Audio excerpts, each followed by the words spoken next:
fast, Monica! I don't want to see you back here until you're ready to wake up and start doing things properly! Right now, you're a disgrace to my kitchen and to the Hotel de Boer name! It was an accident. I'm sorry, did you hear me asking for excuses? No, I'll do better, I promise. Why is she so aggressive? She won't even listen to what the poor girl has to say. Oh, hey, cut her some slack. You gotta at least hear her out. Wait! Huh? Who do you think you are telling me? Wait a sec. Navia? Huh. So, you're bringing backup now. Suit yourself! You're still wasting your time!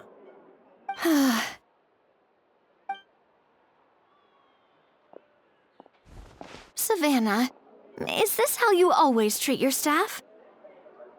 My staff is right. I'm the one in charge here now. And last time I checked, the Hotel de Boer doesn't take orders from the Spina di Rosula. Of course. How you run your kitchen is none of our business.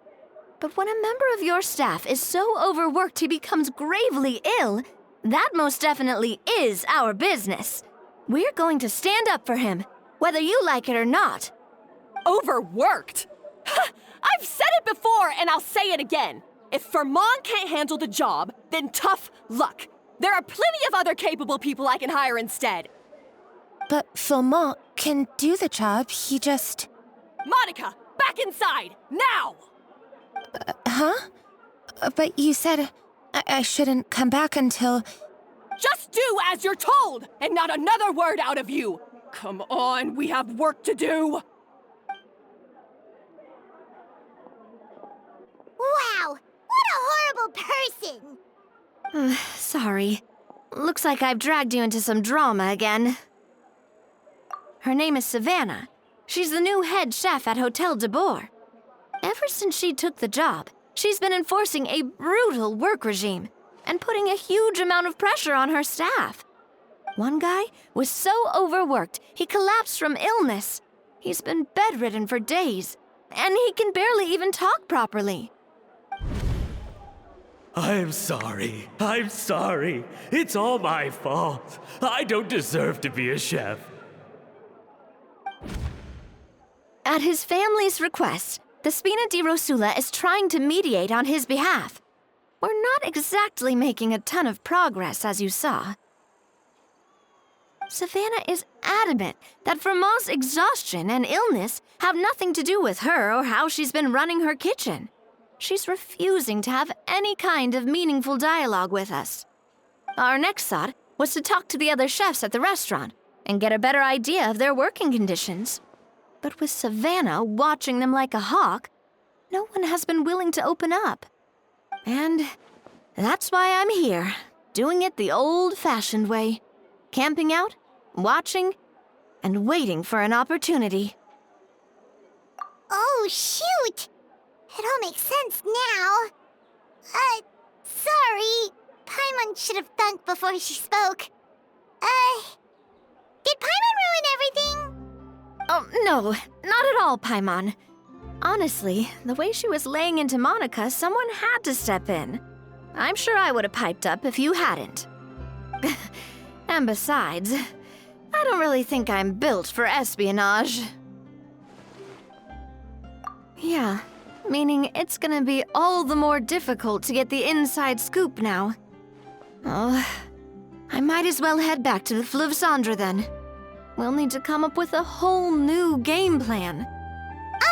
Paimon will join you, 'cause this is kinda all Paimon's fault. Guys, it's fine. You don't need to worry about it. That said, if you were planning to visit the Fleuve Cendre anyway, let me take you out for a meal. I'll make sure it's a proper feast. A really famous chef just joined the Spina di Rosula's tavern. Her name is... Sorry to interrupt. I just wanted to apologize for the scene you witnessed just now. We shouldn't subject our customers to that.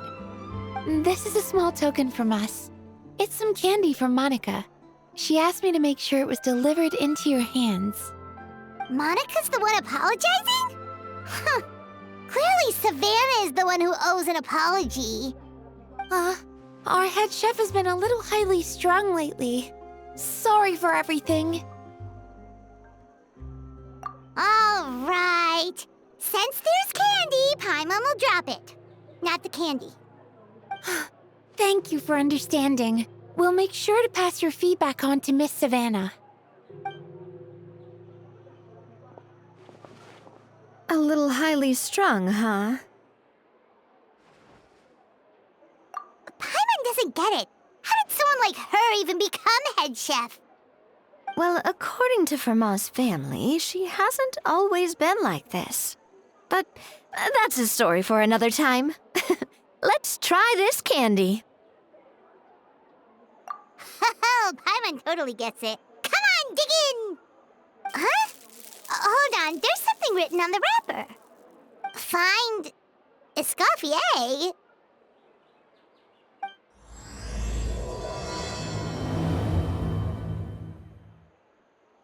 Escoffier?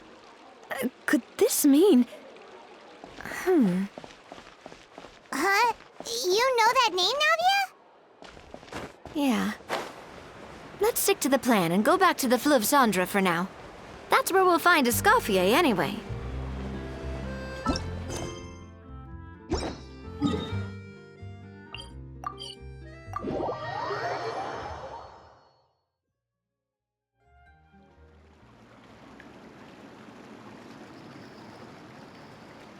So, who is this Escoffier, anyway? Well, for starters, she used to be the head chef at the Hotel de Bourg, before Savannah. She recreated the legendary Gâteau de Bourg and restored the restaurant back to its former glory. Safe to say, she's the most renowned head chef in the Hotel de Bourg's history, after the culinary genius Modeste himself. Gâteau de Bourg? That's the super exclusive cake that they only sell a few slices a day, right? Wow. Why the heck would she let Savannah take her place? Well, apparently, the Hotel de Bourg was reported for a safety incident. Someone claims that the kitchen was adding an illegal substance to their menu. But none of the chefs had any idea how it could have gotten into the food. In the end, Escoffier decided that as head chef, she should take responsibility. And she was sent to the Fortress of Meripede. The Fortress of Meripede? Well, you're right. The quantity of the substance they found was fairly minimal. Even the guards believed the whole thing was probably just an accident. Escoffier didn't have to stay in the fortress for long, but still, by the time she returned, the role of head chef had already passed to Savannah.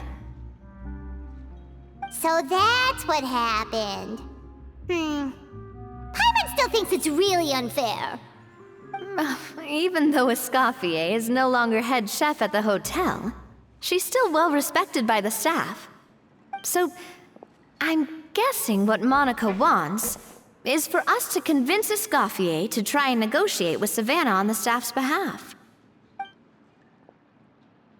Oh, Paimon gets it! Monica wants Escoffier to come back and kick Savannah out. It's simple. If the new head chef is stressing everyone out, then the solution is just get the old one back. Well, about that... You thought cream of mushroom soup was ready to serve after 3.5 minutes on the stove. You'd have had more sense serving hot water with ice cubes. At least then you wouldn't have wasted all this perfectly good cream and mushroom. What do you say, Hilaire? I'm sorry, Cream. I'm sorry, Mushroom. As you can see, Escoffier is that kind of chef as well. You have to leave it on the heat for long enough to allow those flavors the chance to come out. Don't be fooled by the aroma when the water first starts to boil. Got it? Yes, Chef. Then go back and do it again. The customers are still waiting. Remember where you went wrong and don't repeat the same mistake twice. Yes, Chef.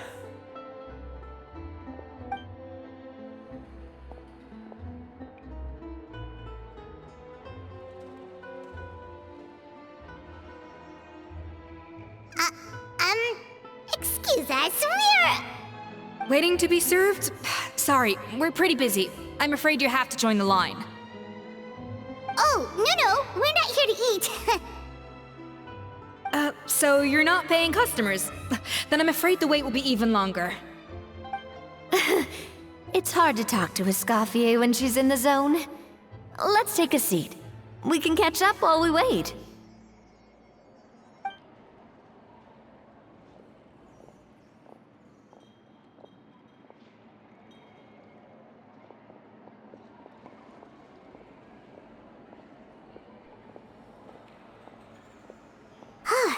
Looks like the rush hour is finally over. Is it always this busy here? These days, yes. I'd say business has tripled since Escoffier joined as temporary head chef. Well, in her words, the Hotel de Boer doesn't need her anymore. It doesn't look like she's got any plans to go back. I guess I'll be heading off then. Wait, take these home with you. We can't serve them now, and there's no sense in letting them go to waste. Oh, thank you, Chef. For what? Like I said, I just don't want them going to waste. Oh, and tell Fiamma to get well soon, so you're not running yourself ragged every single shift.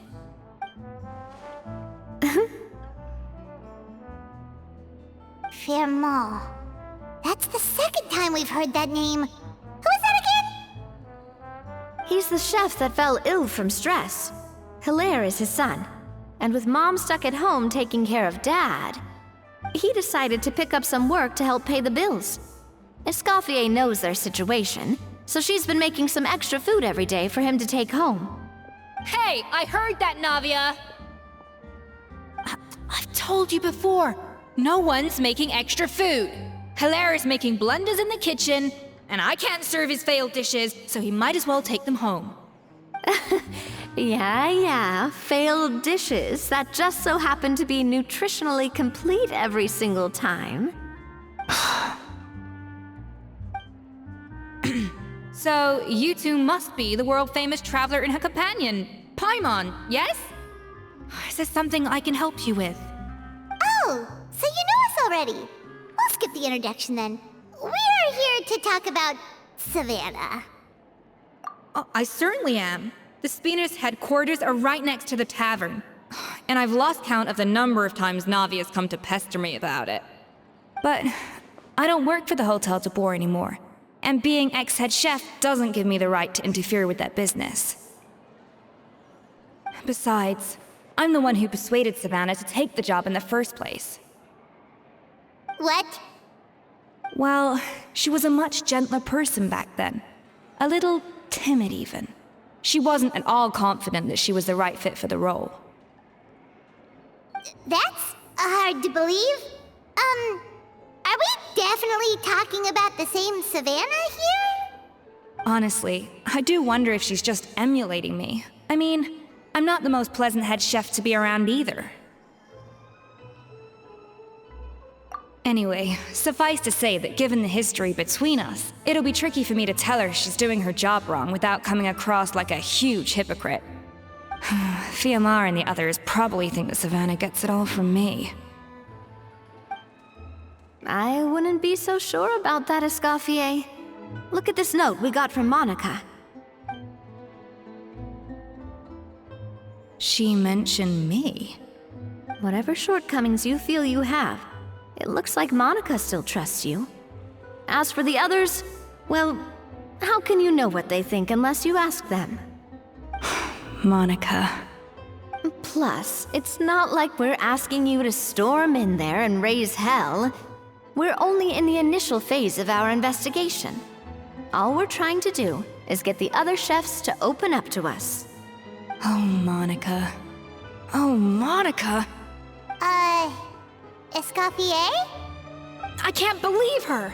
Powdered sugar is supposed to be applied sparingly. Look at all that on the wrapper. It's thicker than the sole of my shoe. Unbelievable! I won't stand for this. She has to learn. Come on, we're going. Wait, so now she's, Let's go catch up to her. We don't want to keep her waiting.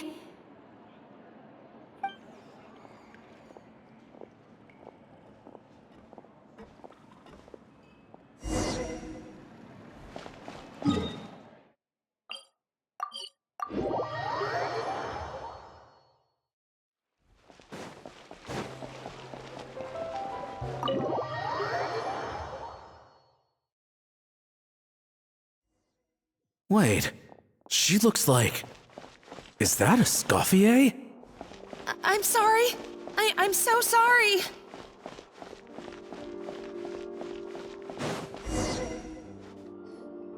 I'm so sorry. I messed up your order.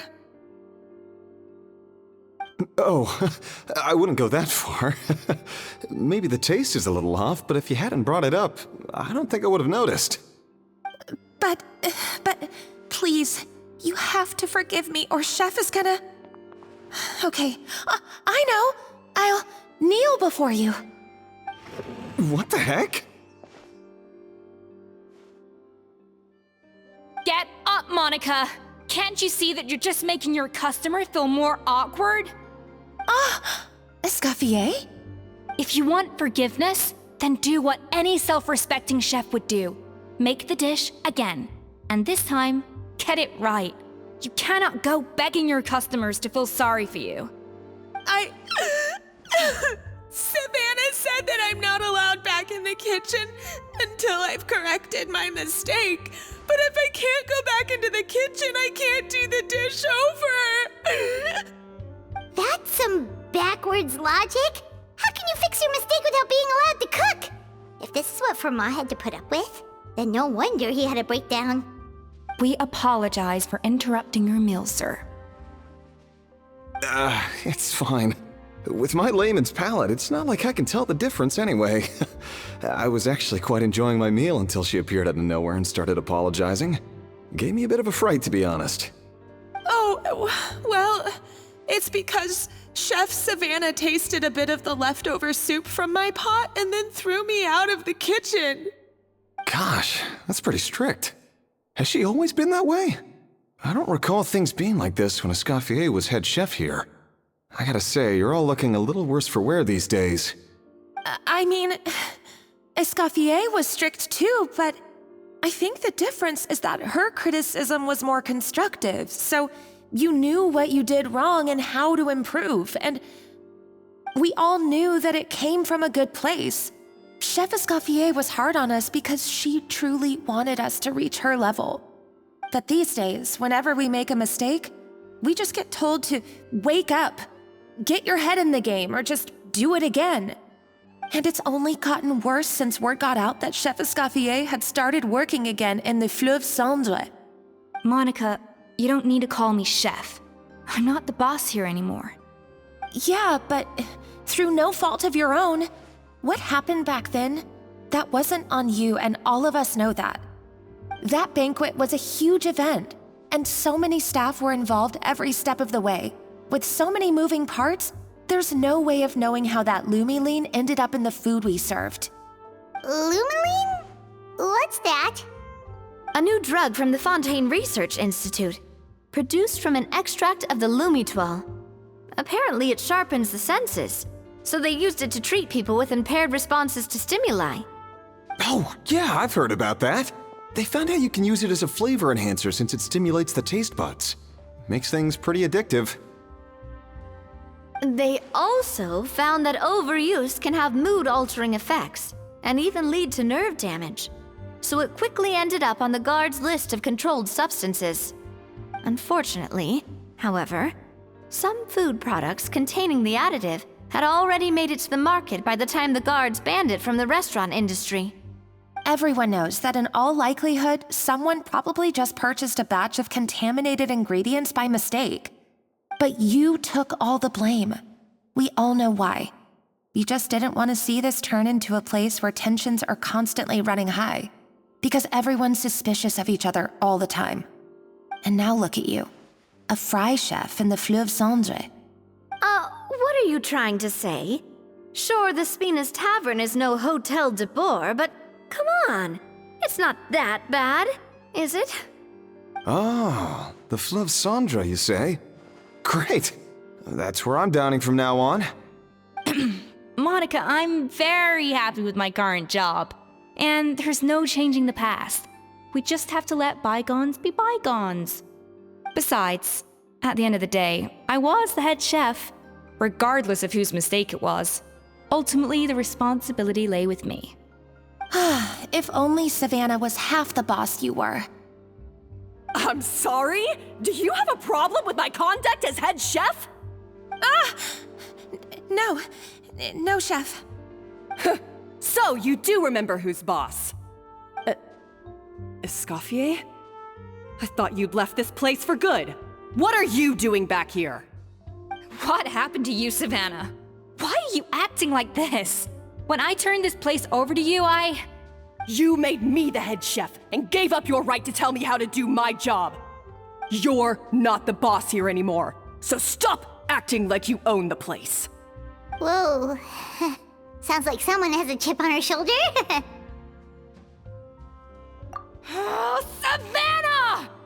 My God, have you grown a temper since I last saw you? Have you put even half the amount of energy into improving your cooking skills, or are you still using the Pluie Lotus as an off-brand marcotte, thinking no one can tell the difference? That's none of your business! What happened to not storming in and raising hell? Ho ho! I was not expecting to see something this spicy as soon as Escoffier returned. Huh? Van-Agem? Aye, miladies. Might I make a humble suggestion? Given that we have ourselves a tête-à-tête between chefs at the Hôtel de Bord, I dare say it would be de rigueur to settle this the traditional way. The traditional way? That can only mean one thing. That's right! I'm talking, of course, about the tradition established by Modeste himself. The cooking contest! According to legend, the founders of Hôtel de Bord, Modeste and Savelli, used this method to resolve all of their disputes. Everything from petty arguments over next week's menu to disagreements over the strategic direction of the restaurant.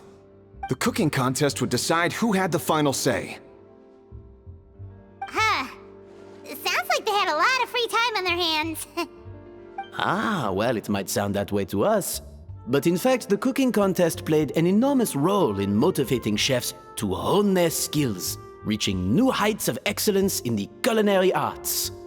And indeed, the reintroduction of this institution in recent years has surely been instrumental in transforming the Hôtel de Bord into the top-ranking restaurant in Fontaine. Reintroduction? Someone brought it back? Who? What say you, Escoffier? Surely you of all people won't back down from this challenge. It was you who put the rule in place, after all. Sure, I reinstated it, but I'm not a chef at Hôtel de Bord anymore.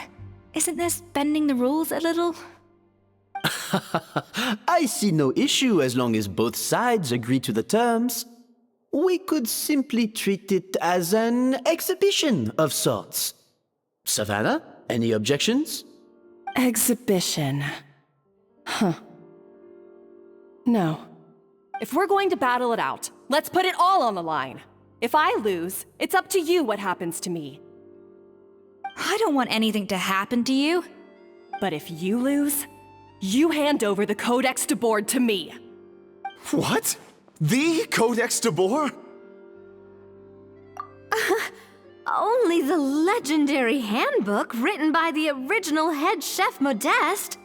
It contains all his secret recipes, including Gâteau de Bord.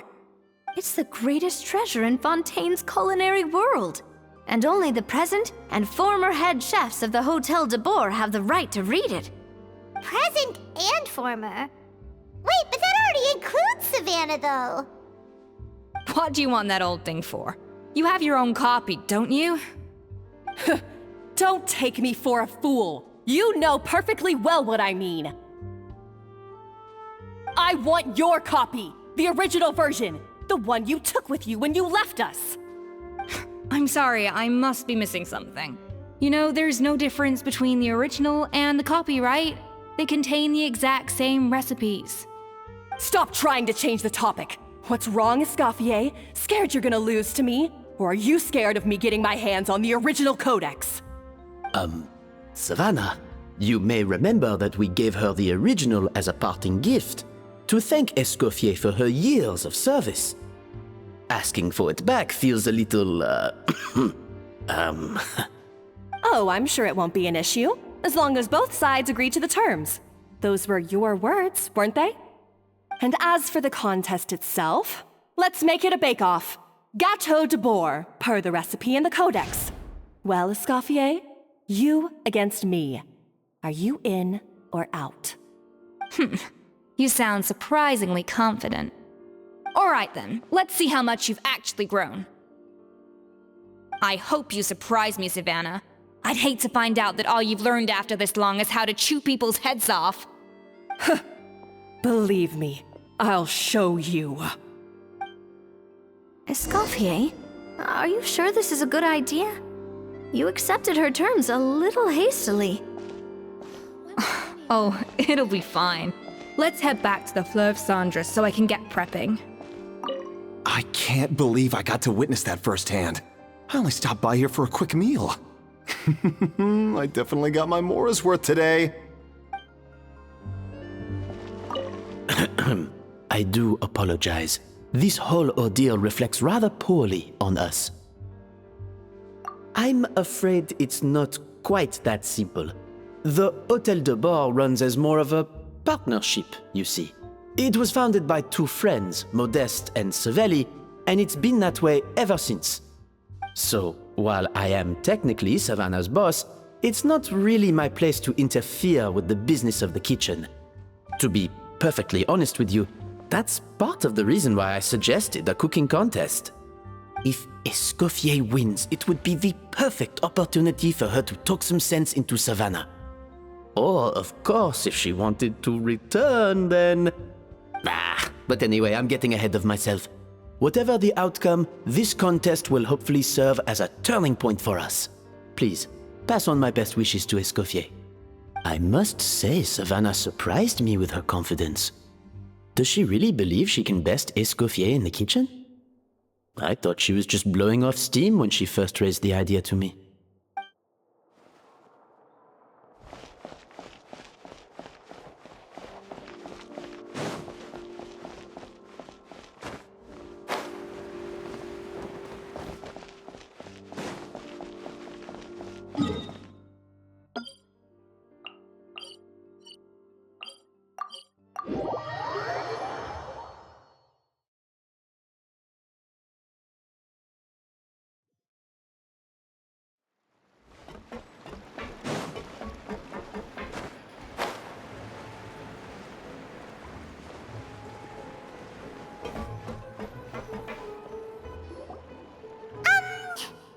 So, this whole bake-off thing kind of came out of nowhere.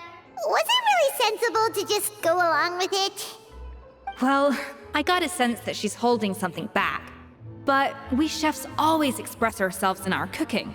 So if she won't talk, this might be the best way to find out what's really going on with her. Huh? Holding back? Sure didn't sound that way to Paimon. Escoffier only picked up on it because she's the same way. Always closed off, never letting you know what she really thinks. That's patently false, at least where your macarons are concerned. I've been nothing but truthful with you about the disgraceful amount of sugar you use.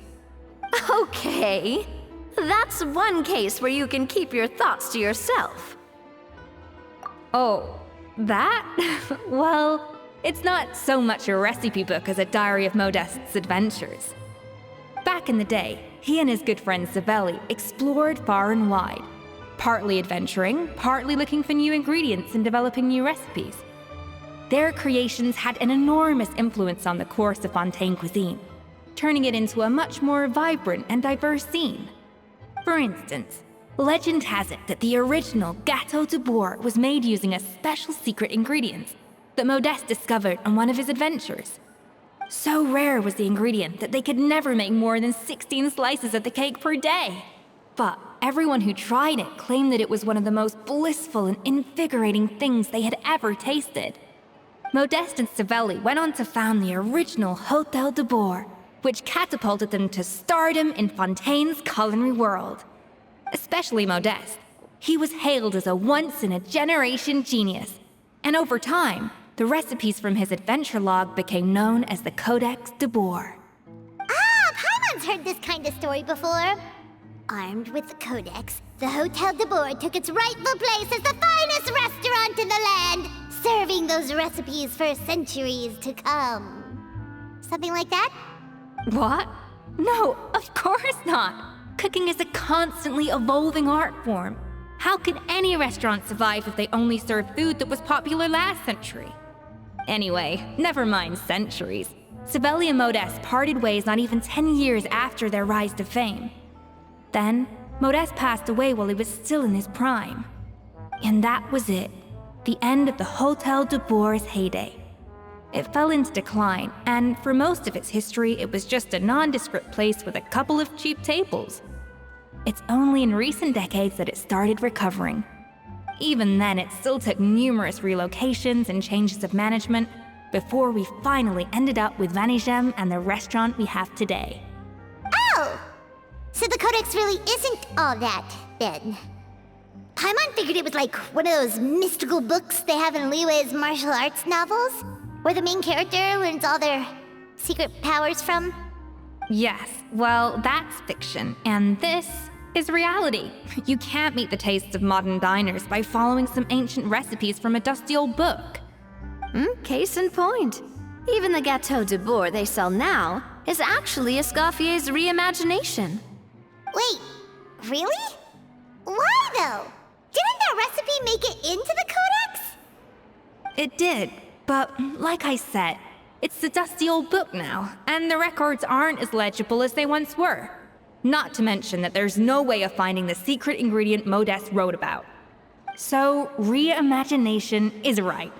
I consulted some historical records and took what I could from the Codex. But ultimately, the Gâteau de Boer of today is my own recipe. As for why we gave it the same name and kept the tradition of only selling 16 slices a day, well, you've got Vanigem's business sense to thank for that. Oh! Huh.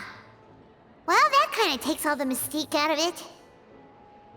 Hey now, it might not be the original Gâteau de Boer, but it's still the most delicious cake in Fontaine today. And who knows, maybe Escoffier's version is more suited to your palate. Just think, if the original truly was the perfect cake you're imagining it to be, there's no way the recipe would have been lost to history, right? Not to mention that the Hotel de Boer never would have fallen into a slump. Anyway, before I left my role as head chef, I made a copy of all the recipes from the Codex, including my own improved versions, and turned them over to Savannah. So why is she so interested in the original copy? Could it be a symbolic thing? Like, whoever holds the original Codex de Boer is the true head chef? Well, it was clearly precious enough to give to Escoffier as a parting gift. Meanwhile, Savannah only got a copy. Maybe from her point of view, it's like management doesn't truly see her as being worthy of the role. You think so? The only thing is, it was her suggestion to gift me the original in the first place. Well, a joint decision by her and Vanigem. But still. What? Huh. Guess she's had a major change of heart since she became head chef. Yeesh. Who knows? We could speculate forever. Better to just let our gâteau do the talking. It means besting her in this bake-off, and then getting her to explain herself, even if I have to beat it out of her with a spatula. However much she's changed since we worked together, I believe that she still has her chef's pride. And if she respects the art, she'll respect the outcome of our contest. Well, I'm confident that you and your spatula can get justice for Froment. All you need to do now is win the contest. But that should be a breeze for you. Let's not get too ahead of ourselves.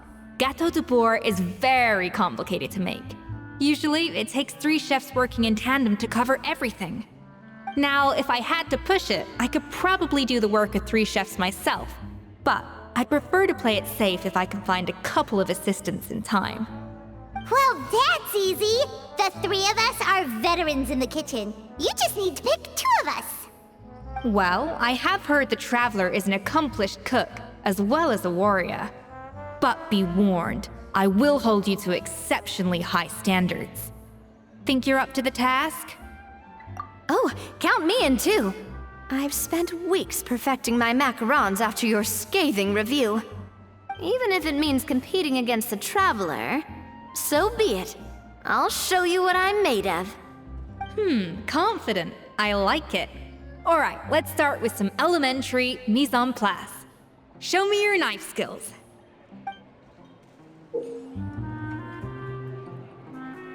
I've always called it chopping stuff up, not mise en place.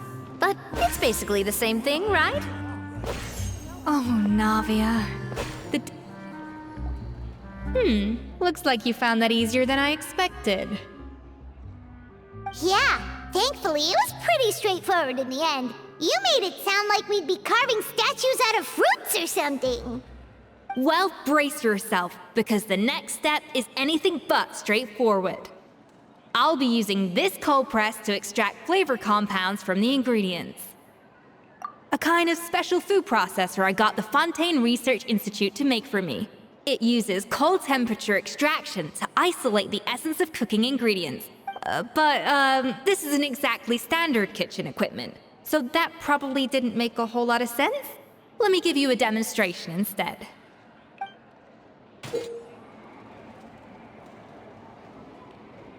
Custom-made equipment from the Fontaine Research Institute, huh? That's some pretty high-tech food prep. Paimon's never used anything this weird before. Cool. Not weird.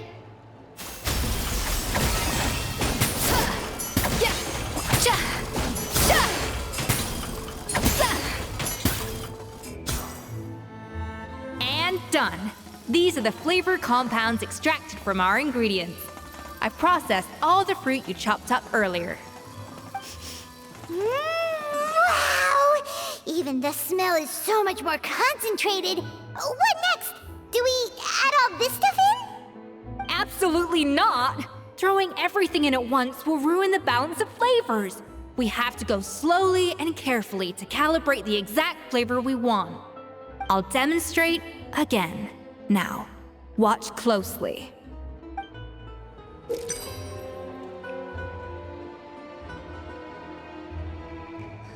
Slowly and carefully. Not a drop too much, and not a drop too little.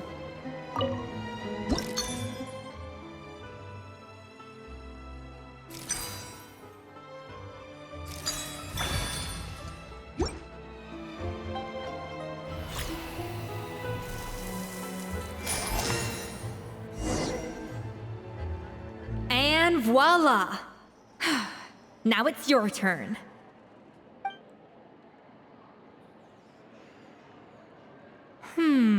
Not terrible. Considering this was everyone's first time blending flavor extracts, it could have been worse. But the Traveler's work was surprisingly good. Are you sure you've never done this before? You got almost perfect results on your first try.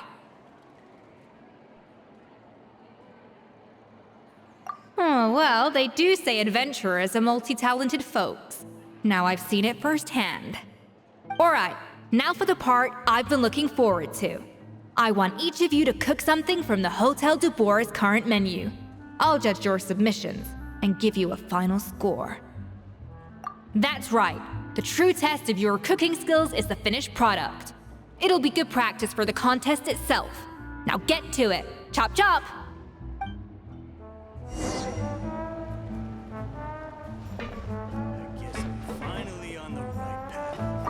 How's it going? Have you picked a dish yet? Choose wisely. I expect you to present the most delicious thing on the menu.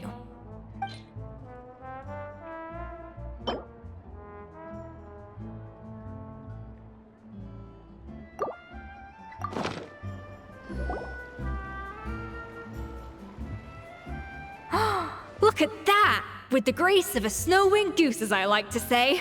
Now, let the grating commence.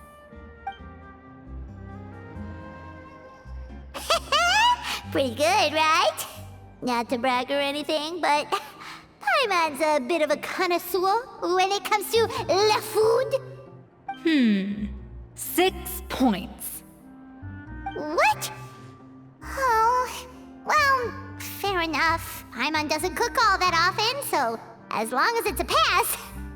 That's 6 out of 100. What?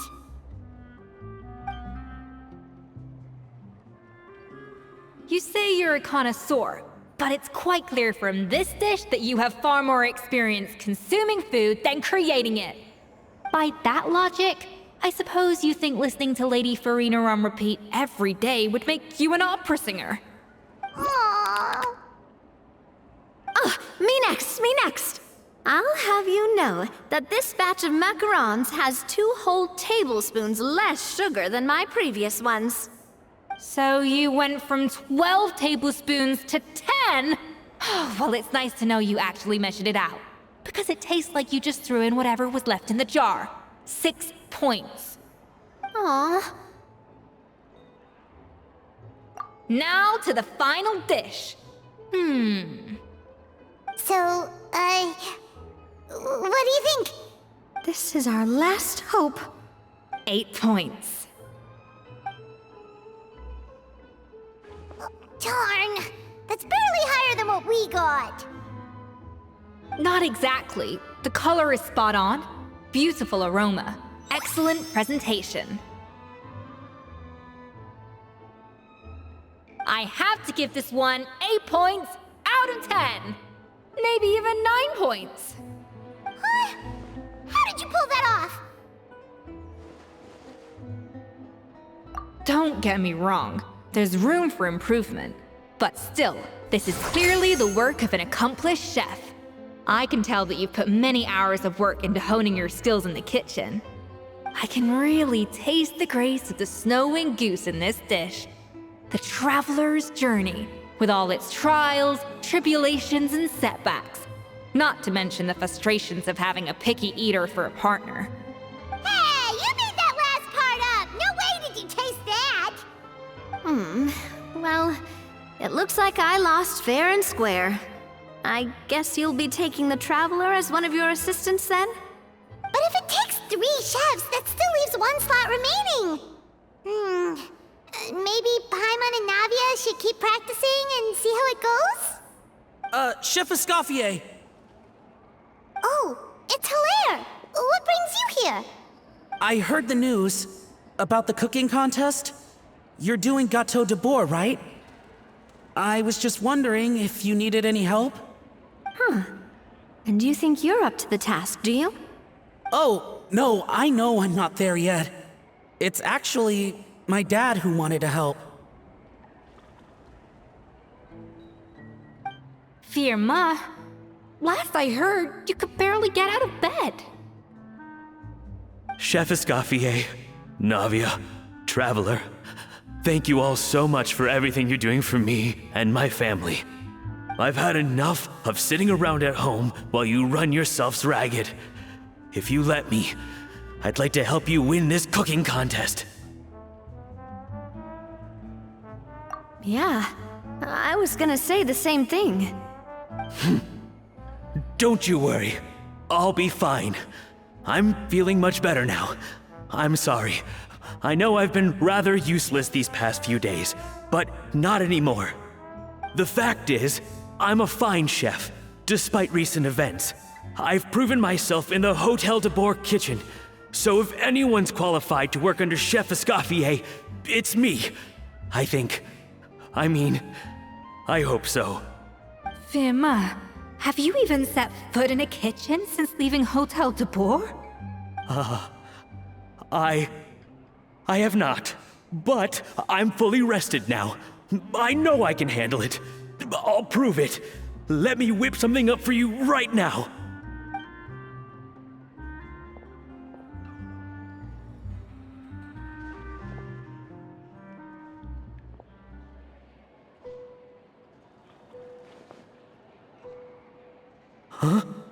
That's strange. Why are my hands shaking? What do you call this, Verma? I can't seem to grip my knife. Do it again! Again! Again! I... Hopeless. Get out of my kitchen yesterday.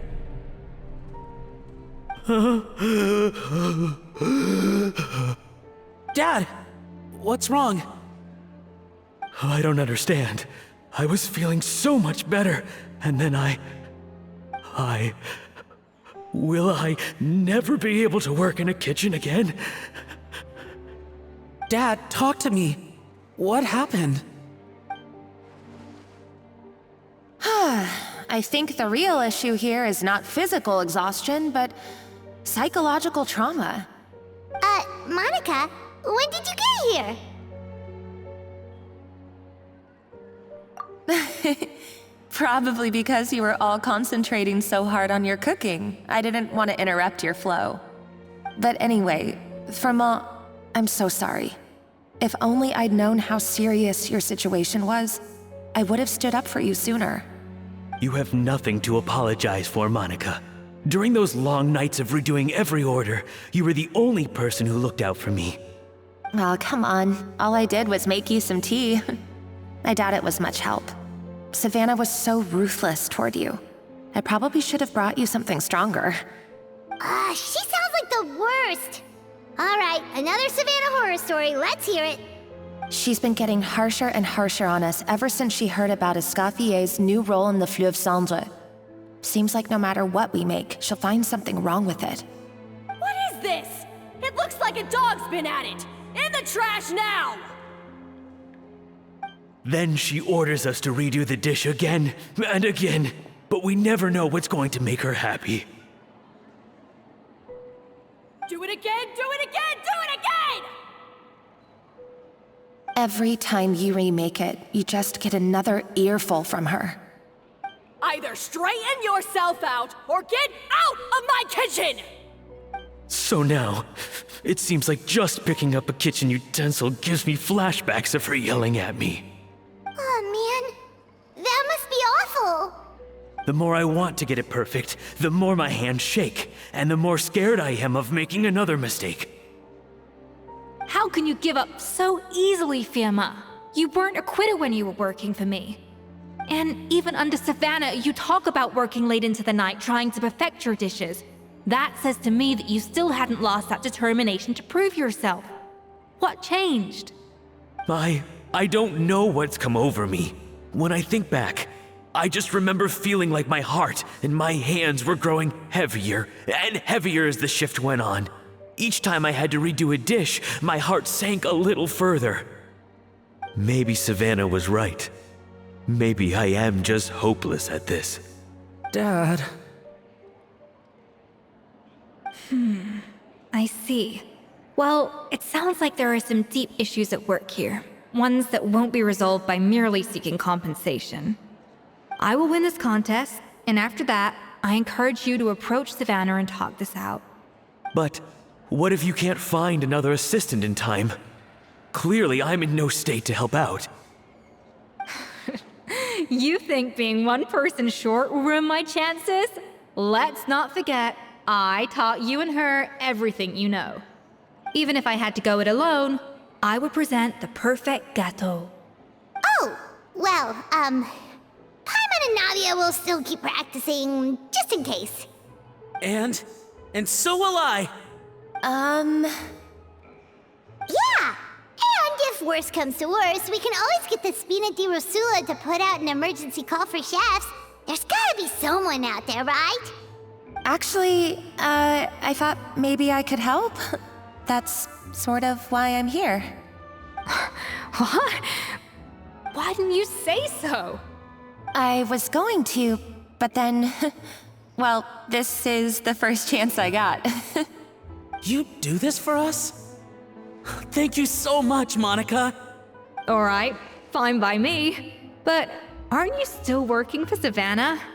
Joining the other side seems like a guaranteed way to put your future employment in jeopardy. I know, but it's all right. I've made up my mind. With the way things are, I can't keep working for Savannah much longer anyway. Unless I want to become the next Fermat. I'm done with sucking it up. It's time to try and turn things around. If this cooking contest can get Savannah to see the error of her ways, then I'm sure she'll forgive me for this. Well, Hyman didn't think we'd be poaching from Savannah's staff to get our third person, but there you go. Anyway, Monica's a professional chef, so nothing could possibly go wrong now. Great! Then it's settled. And to congratulate you all on making the team, I propose a Spina-sponsored meal to celebrate.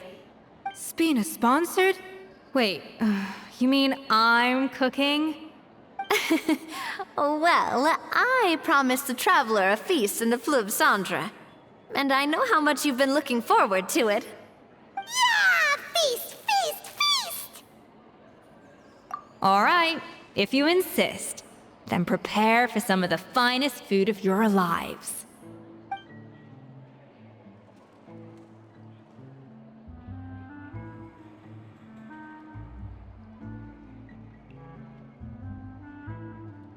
That's not a bad idea, actually. Wait, hold on. You need to finesse that further.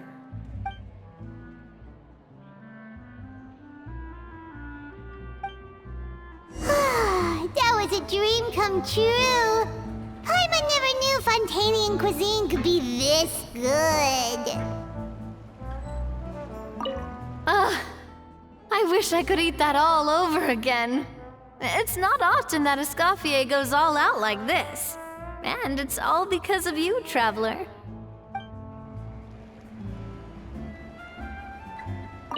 Wow. I don't know if I'll ever be able to cook as good as that. So, this is what Chef Escoffier is truly capable of.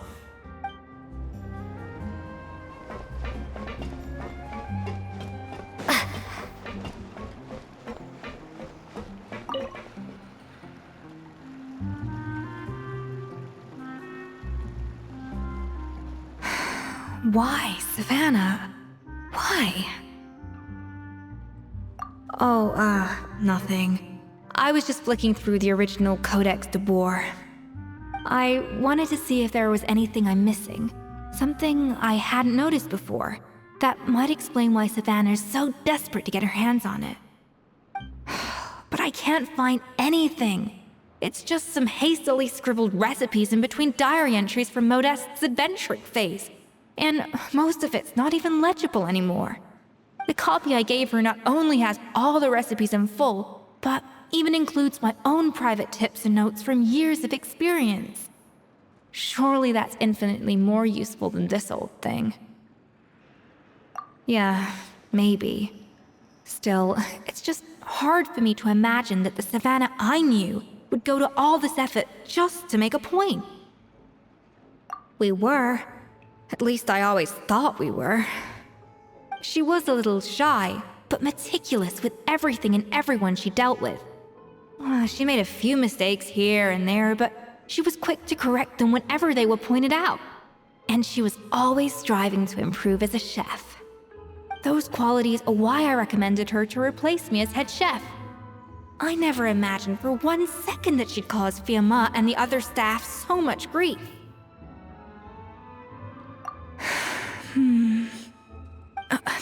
Well, I mean to an extent, of course. I pushed hard for her to get the role. And the idea that she turned out like this because of me is difficult to come to terms with. I wonder if this is how Modeste felt back when he was writing the Codex. Yes, with his good friend and co-founder of the Hotel de Boer, Savelli. The story goes that after Modeste unveiled his Gâteau de Boer and was hailed as a culinary genius, he was admired and adored by all. But his newfound fame slowly drove him and Savelli apart. Unlike Modeste, whose every new creation was an instant hit, Savelli seemed to face setbacks at every turn. Doors that would swing wide open for Modeste would shut in Savelli's face. And with Modeste being whisked off to all manner of functions by his celebrity friends, he had less and less time to discuss the culinary arts with Savelli. People started gossiping about Savelli, and their relationship between the two gradually soured. Everything came to an abrupt end when Modeste, still in the prime of his life and still hailed as a genius, suddenly died from an acute illness. And that was it. They neither had a decisive split, nor got the chance to properly reconcile. Their story just came to an end. One rumor had it that Savelli actually killed Modeste out of jealousy, even as the latter was hoping to make amends. Unlikely. It's a popular theory, but there's no real basis for it. At least there are no records of Savelli ever being convicted of a crime. Still, beyond a point, there's no way of knowing what truly happened in the past. All we can do is try to make sure the present doesn't quite go as badly. And that's why I have to win this contest tomorrow. Then get the truth about everything that's been going on, even if it means cracking her open like a nut. You're right about that.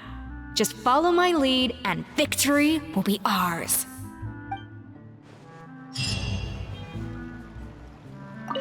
Let's hope that Savannah isn't all sizzle and no steak. After all the work we put in, it would kinda be a shame if tomorrow was a complete cakewalk.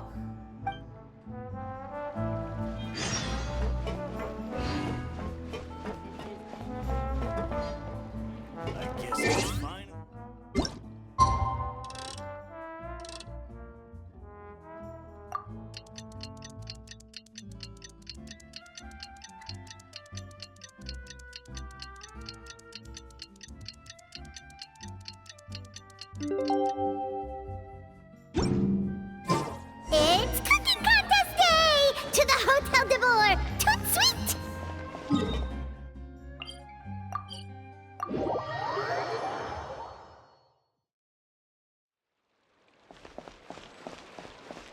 Did you hear the news? Escoffier's coming back for a cooking contest.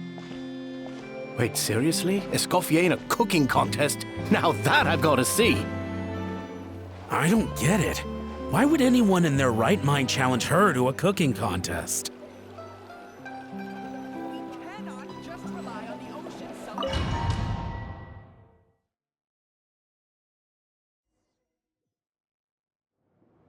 Mesdames et messieurs, welcome one and all to the Hotel de Boer and to this most exciting of cooking contests.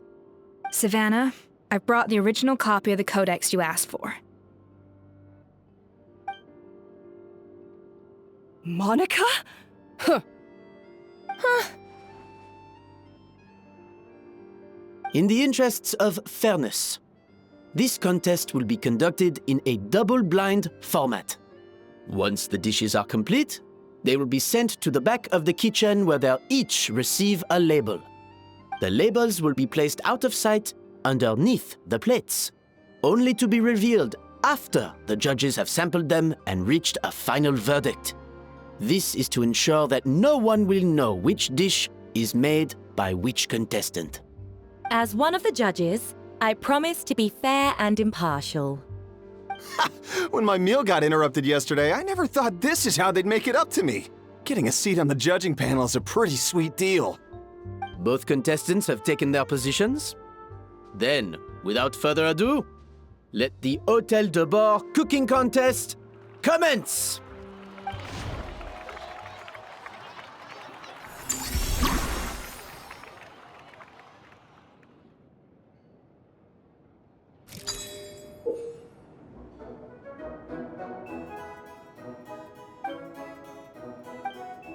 Monica, Traveler, it's go time. Let's do this. Alphonse, Gaspard, get to work! Do not disappoint me. Looks like our two head chefs are raring to go.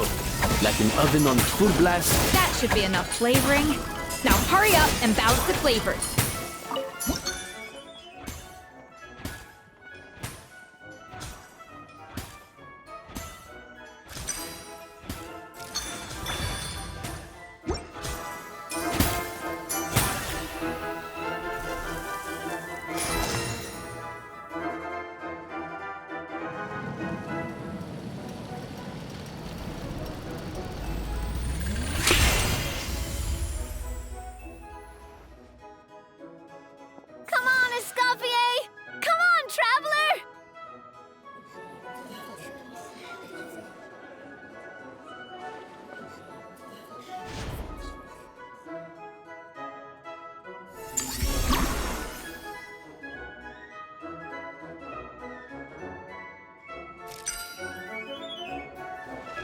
A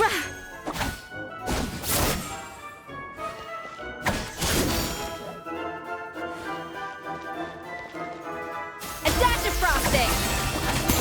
Cha! Ka! Cha!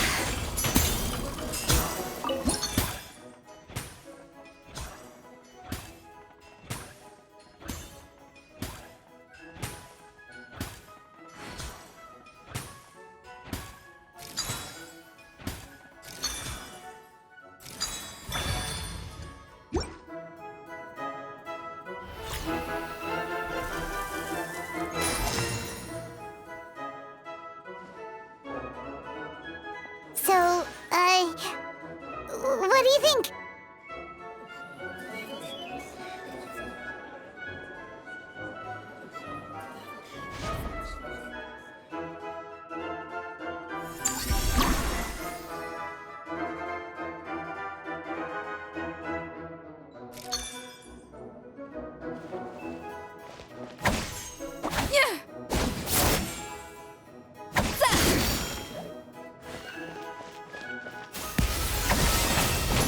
Escoffier is already on the final step of the recipe.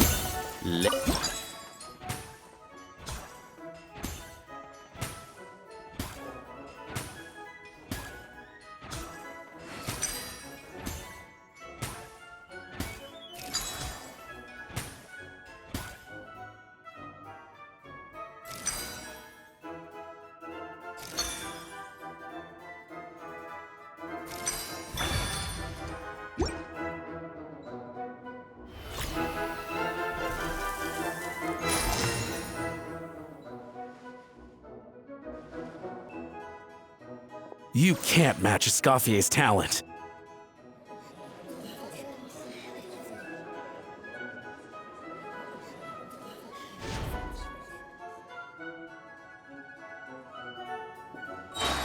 I present to you Gâteau de Bourg.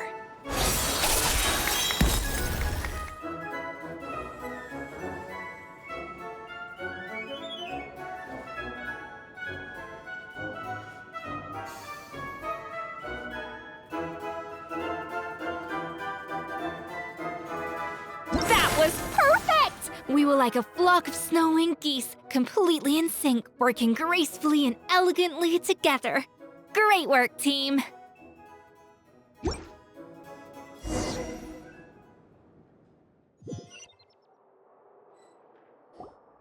Time's up! Contestants, please take your dishes to the back.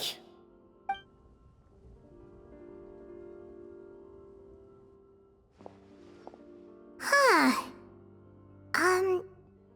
That guy was right.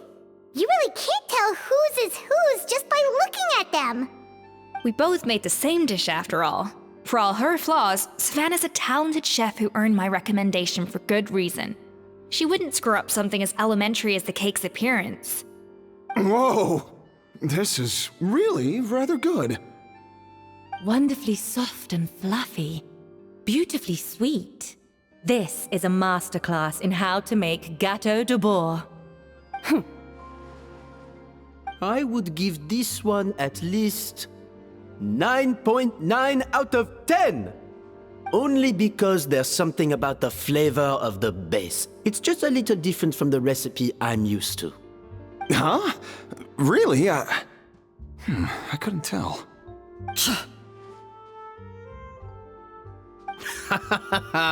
All right, on to gâteau number 2.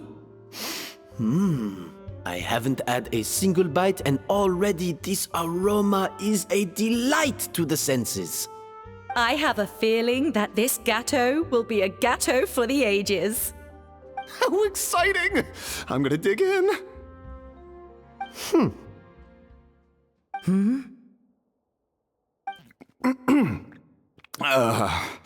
I think maybe someone got a little carried away when they were adding the sugar. Not just the sugar, it's the flavors too. This is all over the place. Who made this? It appears the decision is unanimous. This gâteau is far below the standard we would expect. And Paimon thought this might actually be close. Turns out she can't bake to save her life. Something's not right here. Savannah may not be perfect, but no way is she this sloppy. I can now declare that the creator of the first gâteau has won this cooking contest. Now, all that remains is to turn the plate over and reveal the chef's name underneath. What? It's Savannah? No, that's impossible! Hey, Savannah! You cheated, didn't you? You cheater! What did you do? Oh, you swapped the plates, didn't you? Well, someone's a sore loser. These cakes went from the oven to the judge's table without me ever laying a finger on them. And everyone here can attest to that. It was Van Gem's staff who labeled them in the kitchen. If you're looking to accuse someone, why don't you start with them? Isn't it more likely that Escoffier's lost her edge? Oh, or maybe her assistants let the team down. You take that back! Judges, we demand a rematch.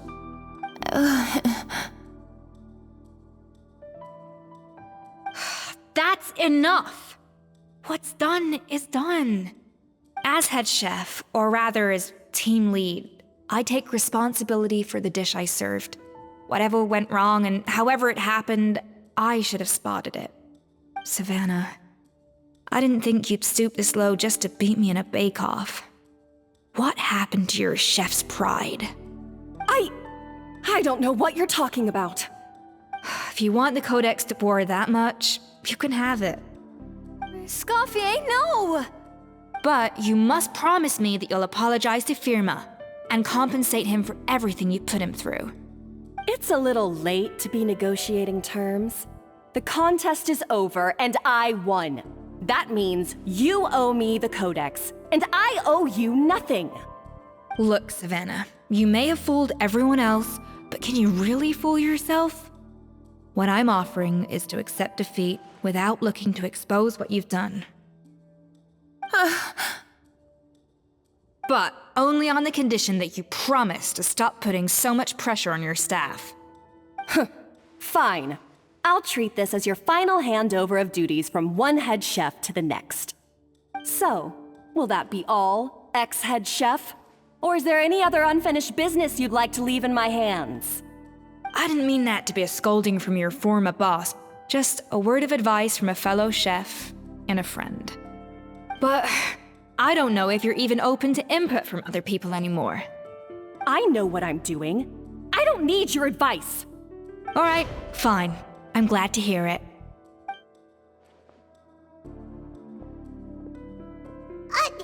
Escoffier! The Codex de Boer! Finally. Now, at long last, I will succeed. Escoffier? How could you let her get away with this? Yeah! The Codex is a souvenir of your time here! Doesn't that mean anything to you? It's all right. It was just a bake-off, not the end of the world. I'm already over it. Besides, it's not all bad. She agreed to compensate Firma. That's mission accomplished for the Spina. Honestly, if I'd have known that giving her the Codex would solve everything, I'd have just done that in the first place. I mean, why bother with the whole cooking contest? It's such a waste of time and energy.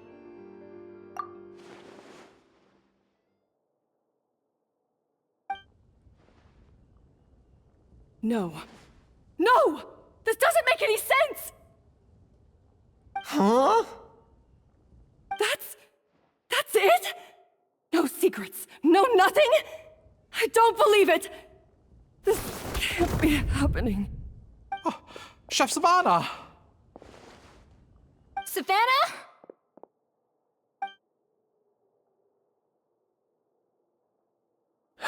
It's nothing life-threatening. Just a lot of pent-up stress and exhaustion. Oh, I knew it. Pent-up stress? The truth is, however hard she might be on the rest of us, the person she puts the most pressure on is herself. Yes, there are nights when she makes us redo things over and over into the wee hours. But for her, it's every night. She'll hide herself away in the kitchen, working on new techniques and recipes, and only realize how long she's been at it when we come to work the following morning. But why? Why would she do that? Our best guess is she doesn't want to be seen as less of a chef than Escoffier. And there it is. Even so, that's no excuse for taking her anger out on the rest of you. Yeah, and it's definitely no excuse for cheating in the cooking contest. About that, we honestly have no idea how she did it. We were focused on our own work the whole time, like she asked. Leone and Algalia were the ones I tasked with labeling the cakes. I've already spoken to them both. They're at a loss to explain it too. Not to worry. Come on, join me downstairs. I'll interrogate the guilty gâteau myself.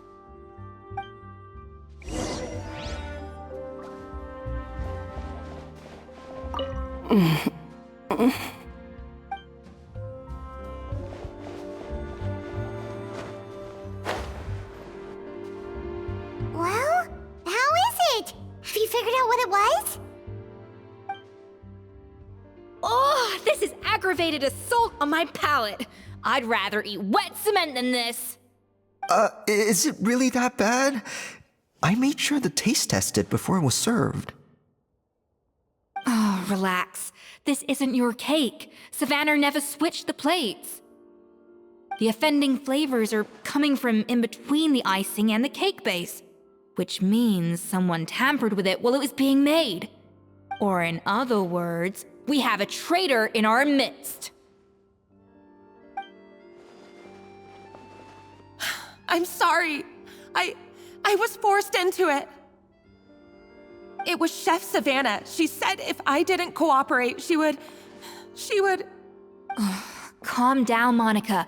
I've already accepted defeat. And if I wanted retribution, I would have brought this up when the results were announced. Whatever's going on with you, just spill the beans. There's no need to hide it.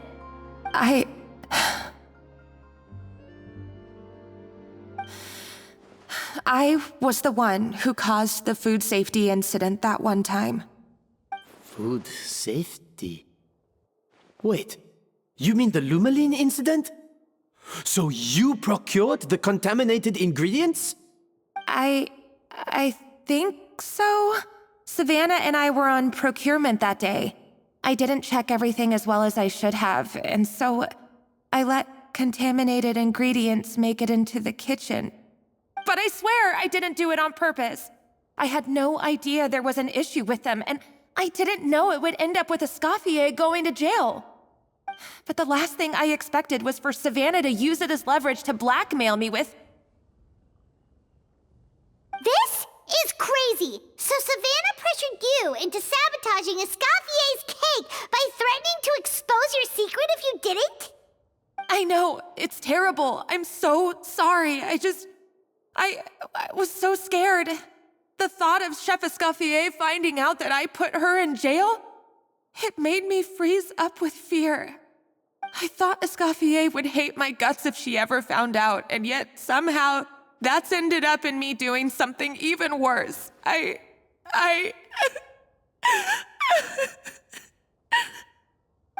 Seriously? All this fuss over a little slip-up? Huh? Firstly, it's not like I got a life sentence. I did my stint at the fortress, and now I'm out. And secondly, I had my own reasons for leaving the Hotel de Boer. This wasn't the only factor. So you don't need to feel ashamed or frightened or anything like that.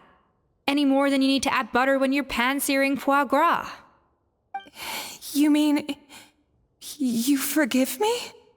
Oh, well... I'm not saying you don't have to take responsibility for your mistakes. You should tell Vanagem to mark down your performance for the past few months. Then do some digging and find out exactly where those contaminated ingredients came from. Sure, you've made mistakes, but now's the time to fix them. Understood? Understood. Good. Now, back to Savannah. What about the original codex would compel her to resort to blackmail? I have my suspicions. Not that I've got any proof to back them up, though. Ugh. What happened to me? I've overheard some customers murmuring about how the Hotel de Boer hasn't been the same since Escoffier left. They think our menu doesn't taste like it used to, especially our signature items. Now that you mention it, I noticed it during the contest too. I couldn't put my finger on it, but the flavor seems subtly different from how it used to be.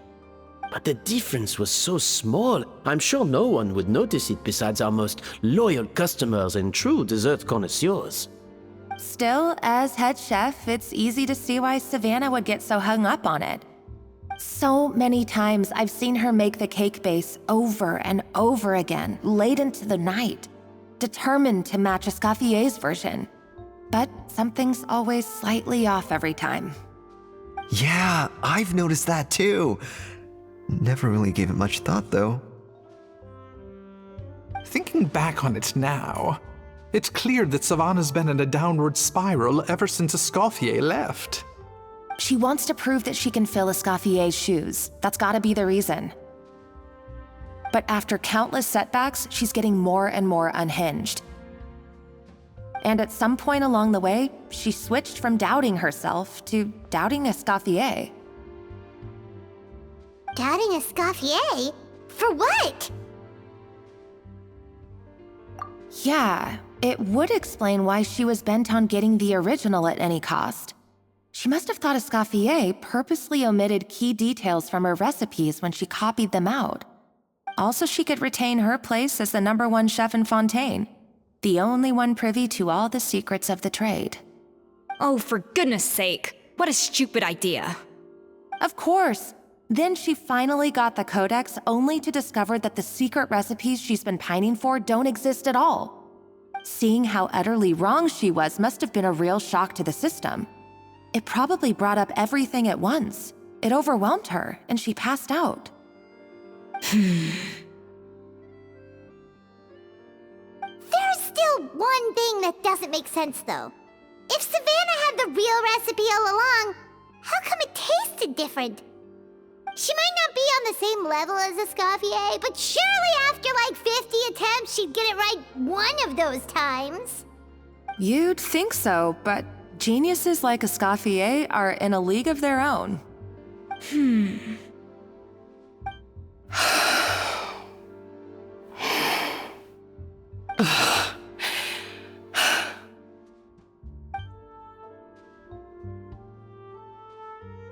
New head chef, you say? What's her name? I don't think I've heard of her before. I wonder, can the Hotel de Boer keep its edge without Escoffier at the helm?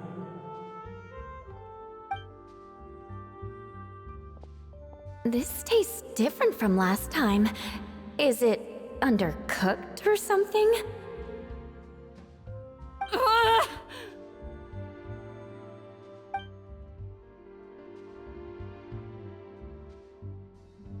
Take this. It's a copy of the Codex de Boer. From now on, you will be its keeper. Don't listen to the doubters. If I say you can do it, then you can do it. Even if you don't believe in yourself, at least believe in me. Hey, did you hear me? Once I'm gone, the restaurant is all yours.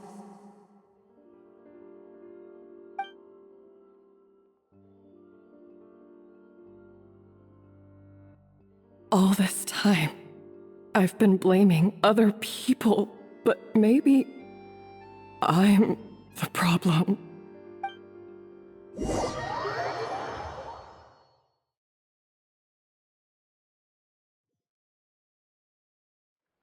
I sincerely apologize for putting everyone out. Savannah's awake now, but I don't think she's ready to speak to anyone yet. Let's give her the day to calm down.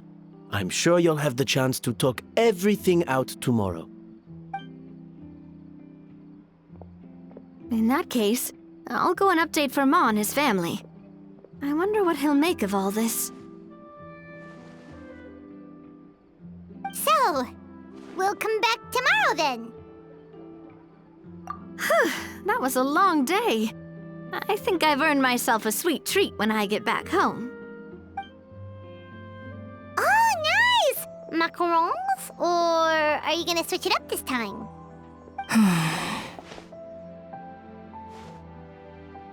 Traveler, how much do you know about the snow-winged goose? Every year, they migrate long distances in search of a suitable home. There's always one goose at the front whose job is to lead the flock. Fontaine poets often use the image of that goose to explore the ideas about leadership and genius. They usually imagine someone who's a cut above the rest, a model of perfection. But what those poets don't know is that during a migration, the lead goose is always changing. Once the lead goose shows signs of fatigue, it retreats to the back of the flock and allows another goose to take its place. So the truth is that leadership, with all the responsibilities and pressures that come with it, it's something that everyone takes turns at. But we humans completely miss that fact when we project our own ideas about social hierarchies onto them. I guess what I'm saying is, I don't buy into this notion that there's some sort of gulf between normal and genius. Cooking is a science, not magic. Given the same ingredients, same recipe, and same environment, I see no reason why two different people shouldn't be able to create the exact same dish. Of course, some people have a more sensitive palate than others, and some people are just born bolder or more conscientious. But these are all variables that can be accounted for with time and practice. I'd have no reason to expect so much from others if I believed that perfection can only come from the hands of a genius. The only reason I hold people to high standards is because, well, I believe they're capable of greatness. Okay, I've made up my mind. I'm gonna get to the bottom of why Savannah failed. And come tomorrow, I'll give her the scolding of her life, pointing out all the mistakes she's made along the way. Then she'll finally see the error of her ways.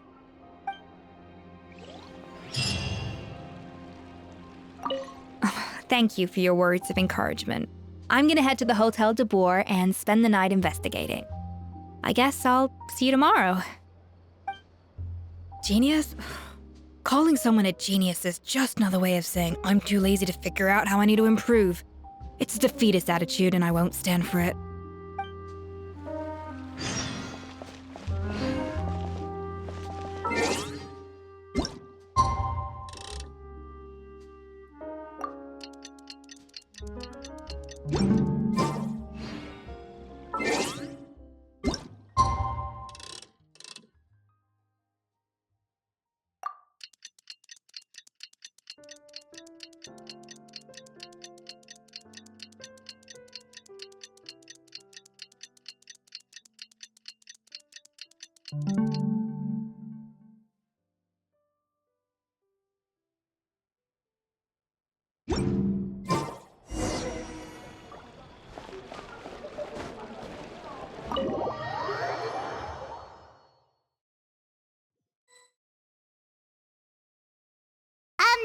Why are we here so early? Our meeting with Vanigem isn't for a while.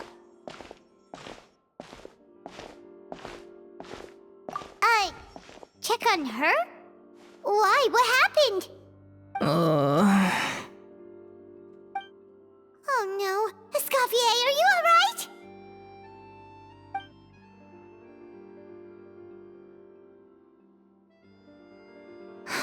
I'm fine. Just need to get some more coffee in me. Huh? What happened to my coffee? Did I really drink it all?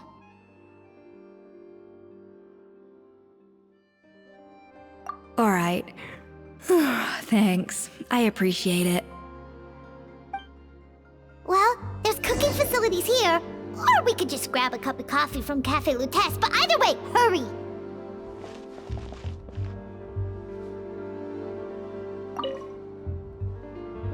Coffee. Need coffee.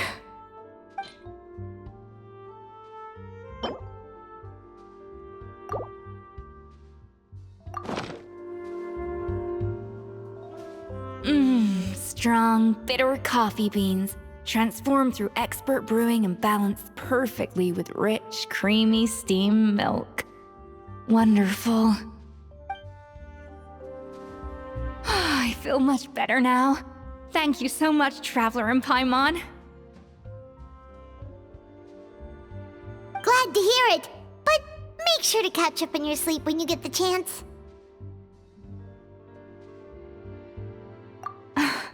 I think I figured out where the problem lies. Honestly, it's ridiculous. I don't know whether to laugh or cry. Wait, what investigation? What are you guys talking about? I'll save it for when everyone else gets here. It's so stupidly small, I can't believe it's caused so much drama. Yes, except my failures were stepping stones to success. Escoffier! Have you seen Savannah? Huh? No, not since yesterday. Why? What's wrong? After seeing her home yesterday, we were all a little concerned about how she was doing. So, I dropped by her place early this morning to check on her. Only to find an empty house with the doors wide open. I left Alphonse and the others to keep watch at her home, while I checked the Hôtel de Bord. I'm worried something bad might have happened. If she's not here, then where could she be? Boss, Escoffier, bad news. Alphonse? You're supposed to be keeping watch at Savannah's house. We were, but then, just after you left, we found this stuff in her house. Oh, looks like a map with a bunch of random places circled. What does it mean? Wait a second. This feels familiar. I'm sure these places are all connected somehow. Of course, from the Codex. They're all places that Modeste explored on his adventures.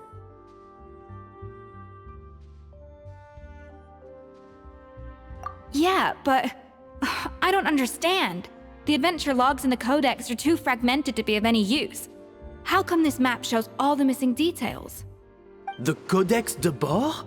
Then, this place marked in red out at sea. Could that be the fabled birthplace of Gâteau de Bord?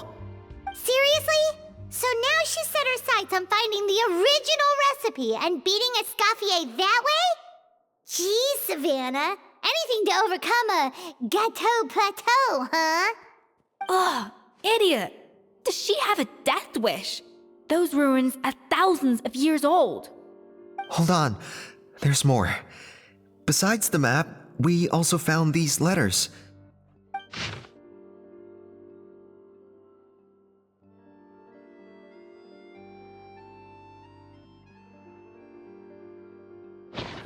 It was you.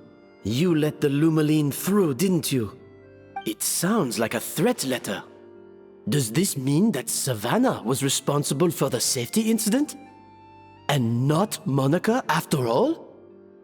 Retrieve the Codex by any means necessary.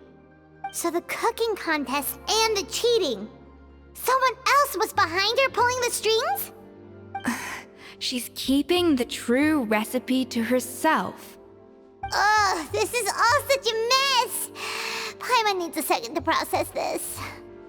First, we thought that Savannah forced Monica to cheat in the cooking contest.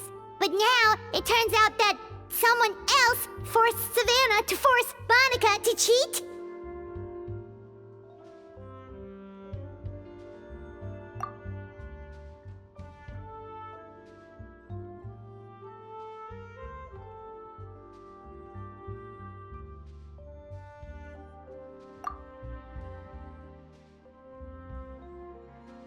You're finally here. Of course. I should have put two and two together as soon as I read your threat letter. The food safety incident. The demand for a cooking contest. The instruction to blackmail Monica. Even the suggestion that Escoffier was keeping secrets from me. It was all part of your grand plan, wasn't it, Monica?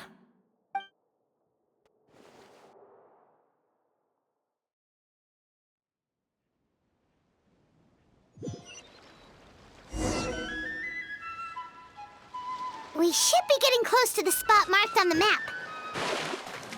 Of all the stupid things she's done, this really takes the cake. The moment we find her, I'm gonna curse the living daylights out of her.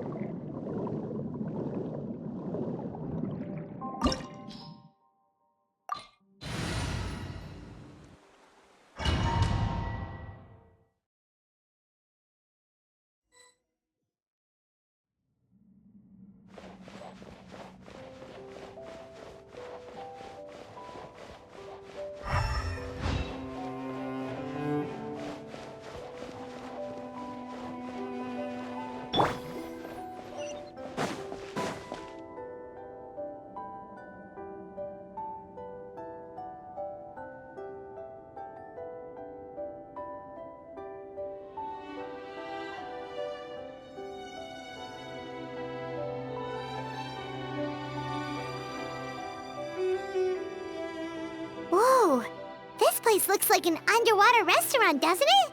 Suddenly, the idea of an adventure chef finding secret ingredients makes a whole lot more sense. I think Modest's codex mentioned this place. A public bath from the time of Remoria. So yeah, definitely the kind of place that would have served food and drinks. Huh? Some blubber beasts have come to join the party? How did they get here?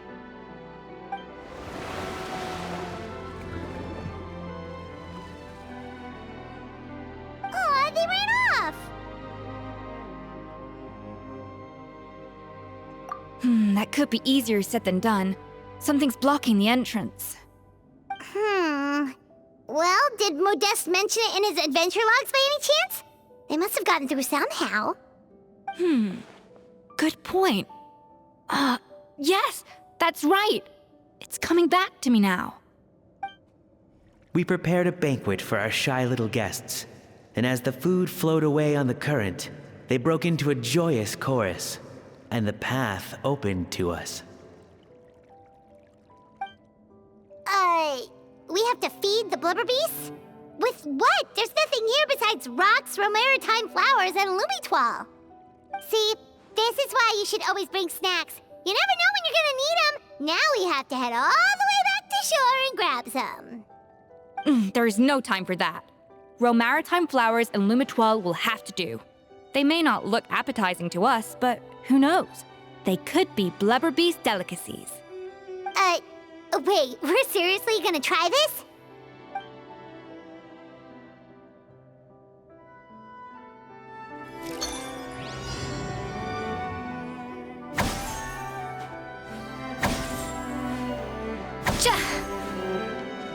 Up to the freezer!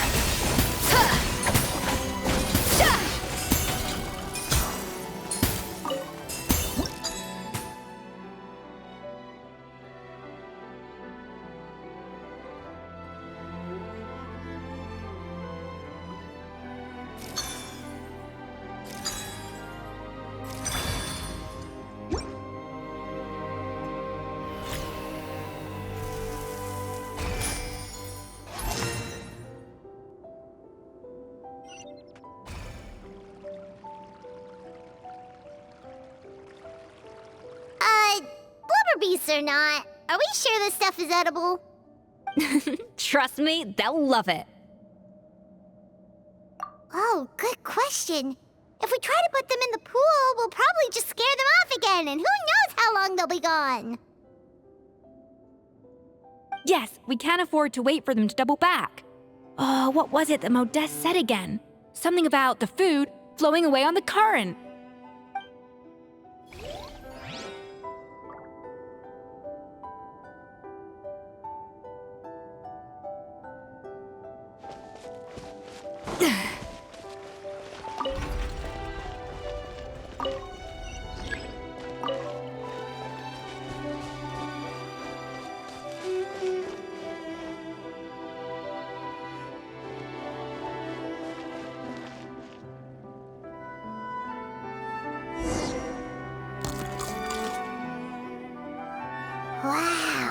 It's really singing!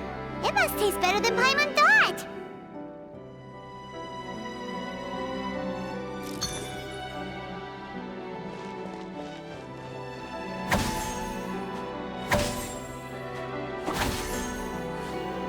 A little amuse-bouche! Huh, the track's turned back again. Oh, so annoying.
Hey, it's open!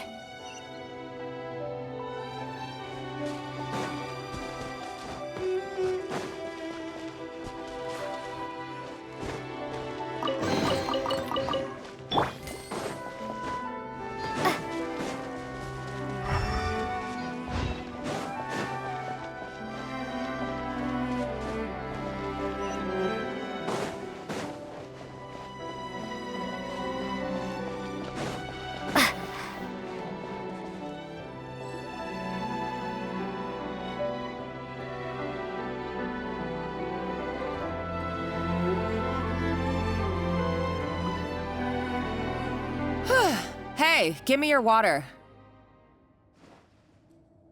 Here. I said your water, the one you just drank out of? Sure.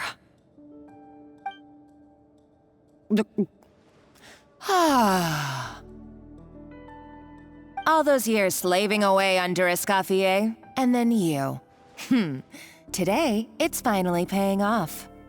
Not only have I found the ruin that Savelli kept hidden, but I also get to boss you around like my little lapdog. Hey, go scout ahead for me.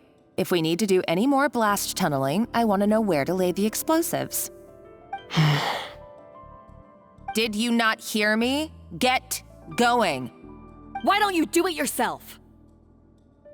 Oh, when did you learn to fight back? You're always so compliant when I give you instructions by letter. That's because you threatened to expose me for the Lumiline incident. I swear, if I'd known what you were planning, I'd never have... Ha! Don't be so self-righteous. Admit it, you've always been jealous of Escoffier. That's why you lapped up everything I told you. You were terrified of her finding out about your part in the Lumiline incident, and you resented the way her reputation hung over you. So you jumped at the chance to convince yourself that she was the villain, that she deliberately hid her secret recipes from you just to hold you back. It was the only excuse you needed to justify getting back at her. First, idolization, then jealousy, suspicion, and self-deception. That's what this comes down to. It was the same story with Savelli and my ancestor. He offered Modeste his friendship only to murder him out of vanity. He promised to explore the world with him, only to later destroy all records of their adventures. It's a miracle I even found this place. You have no idea the countless hours I spent piecing it all together. So you see, you're no better than Savelli. If you can't beat him, betray him, right? I am no Savelli, nor will I ever be. Oh, put a lid on it. You really think you can absolve yourself of your vindictive and jealous behavior now? Just because you finally realize that Escoffier never kept any secrets from you? You didn't show any remorse when she left, or in the cooking contest. Why start now? You have no right to redemption. You're right. I don't deserve her forgiveness. But I am done being bullied into submission by you! Ooh, feisty. But you should watch your tone. Talking to me like that could get you in big trouble. I somehow doubt that, since I poisoned both our water bottles. What? Ever since I learned the truth, I've been biding my time, waiting for this moment. You've played me like a fiddle for so long, and now this is payback! But you drank it too! It's what we both deserve. This is the price we must pay for betraying Escoffier. You'll die here with me, Monica! You.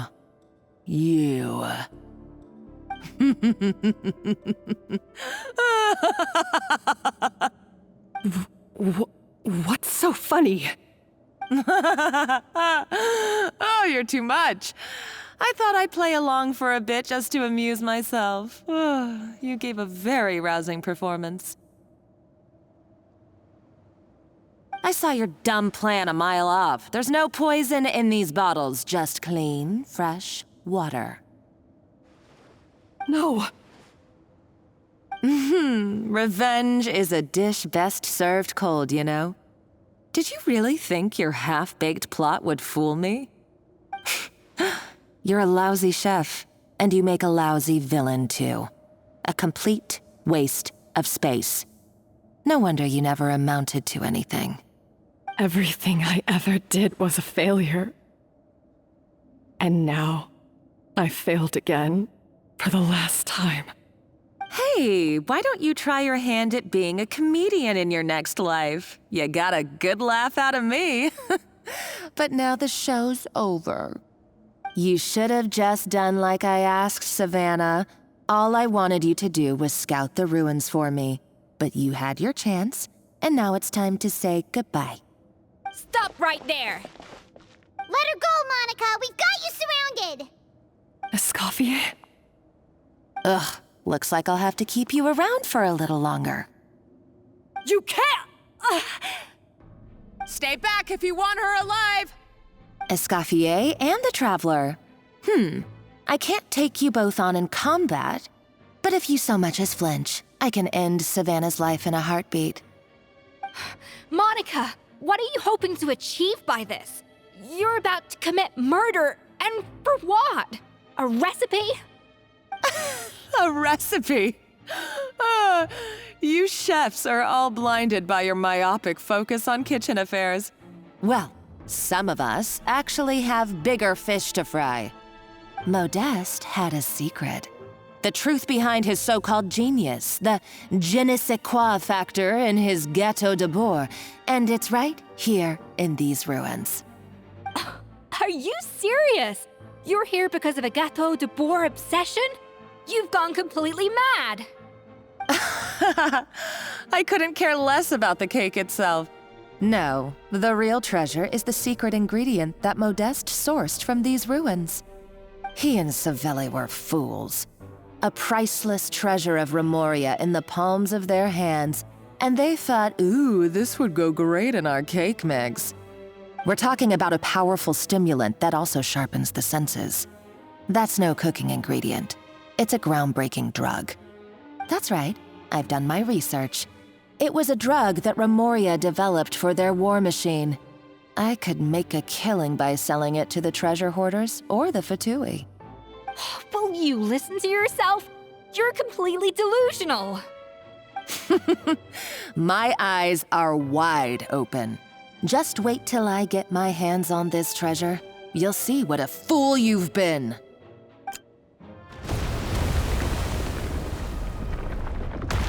Wait, what's that sound? Just when I thought she couldn't get any crazier. She's lucky the whole place didn't collapse. Uh-oh, Savannah's gone too! Monica must have taken her. Oh, what a coward. She's only taken her hostage because she knows that she's no match for you. That's true. Even if she finds the treasure, she'll need Savannah alive if she wants to get out of here in one piece. Oh, well, our path's been blocked, so let's look for another route.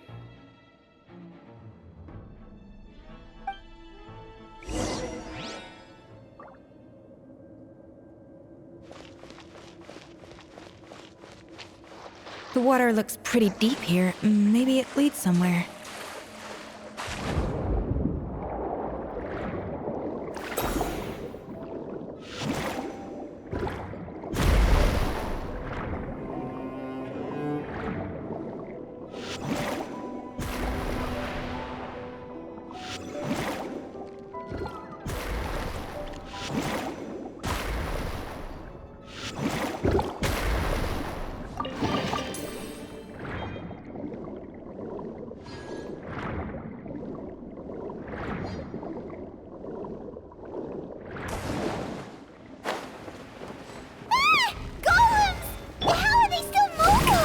They were probably awakened by the explosion just now. Alright, Knife Skills 101. Time for some rough chopping.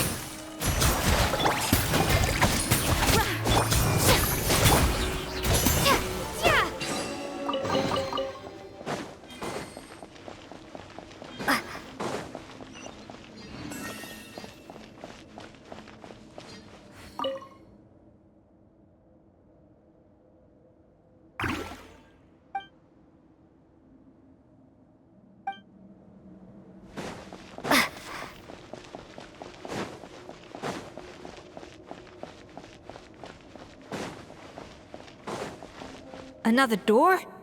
Guess we need to prepare another feast for our guests.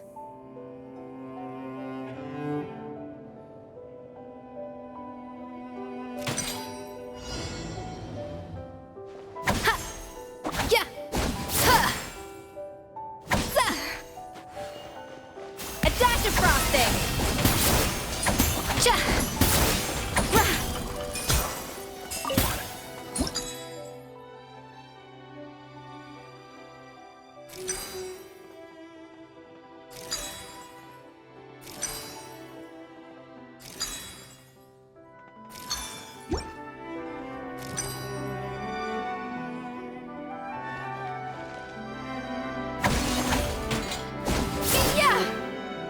To the freezer! Ha!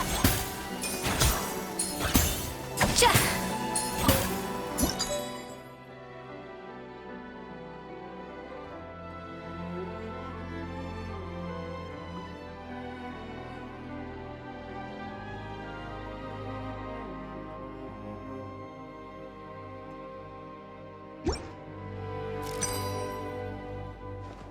Yeah!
It seems to really like the texture of Rome maritime flowers.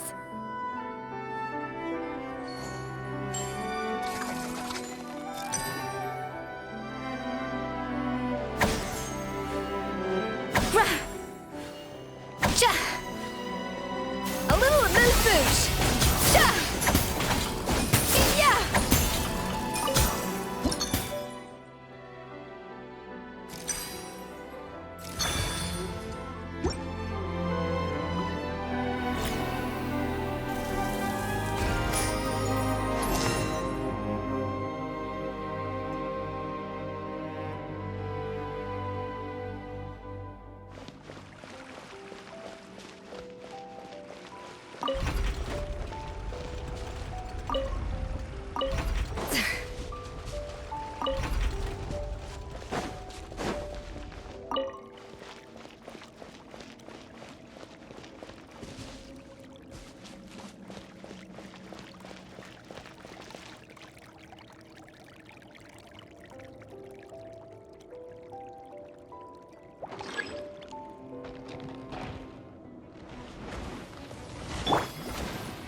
breathe!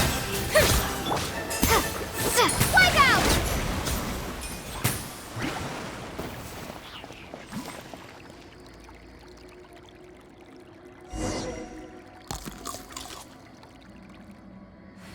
I never knew you could process Lumitwol like that. Alright, I've got to jot this down. Lumitwols and maritime flowers. This could open the door to a whole new world. Yep, that's literally the plan. Wait, hold on. Which door are you talking about?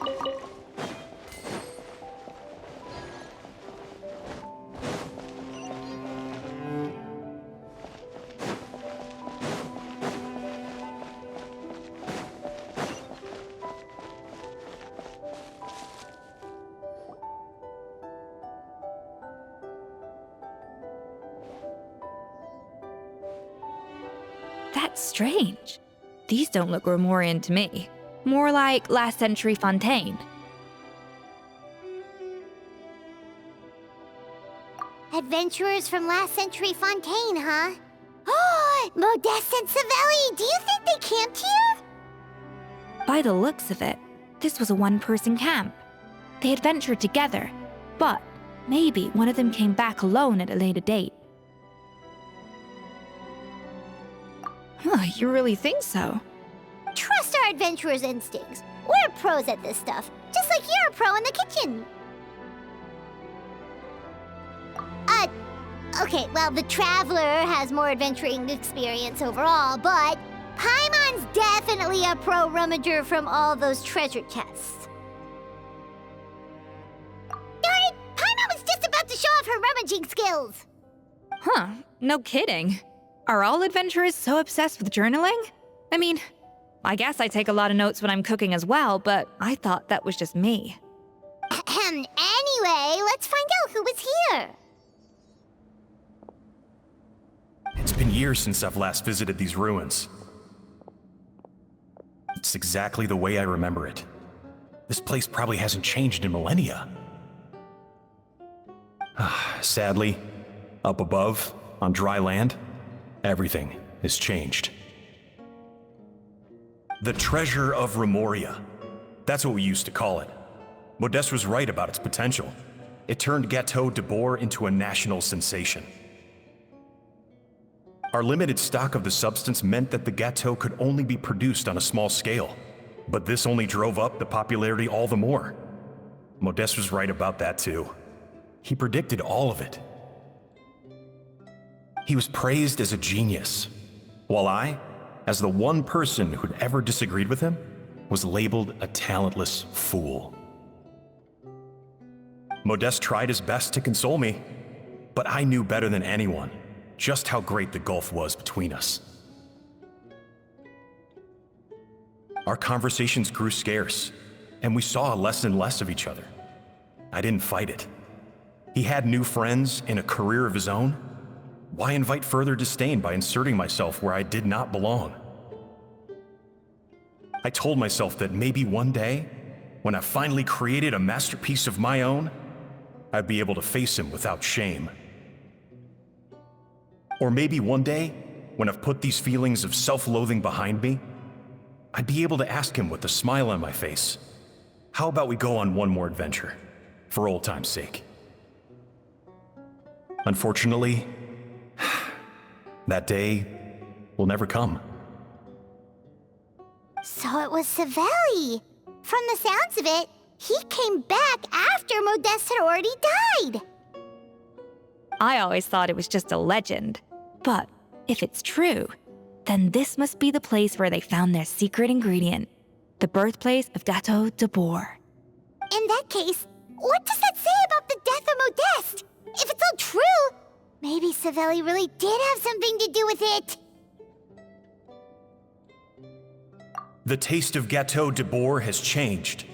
Modeste was convinced of this, even though everyone swore they couldn't tell.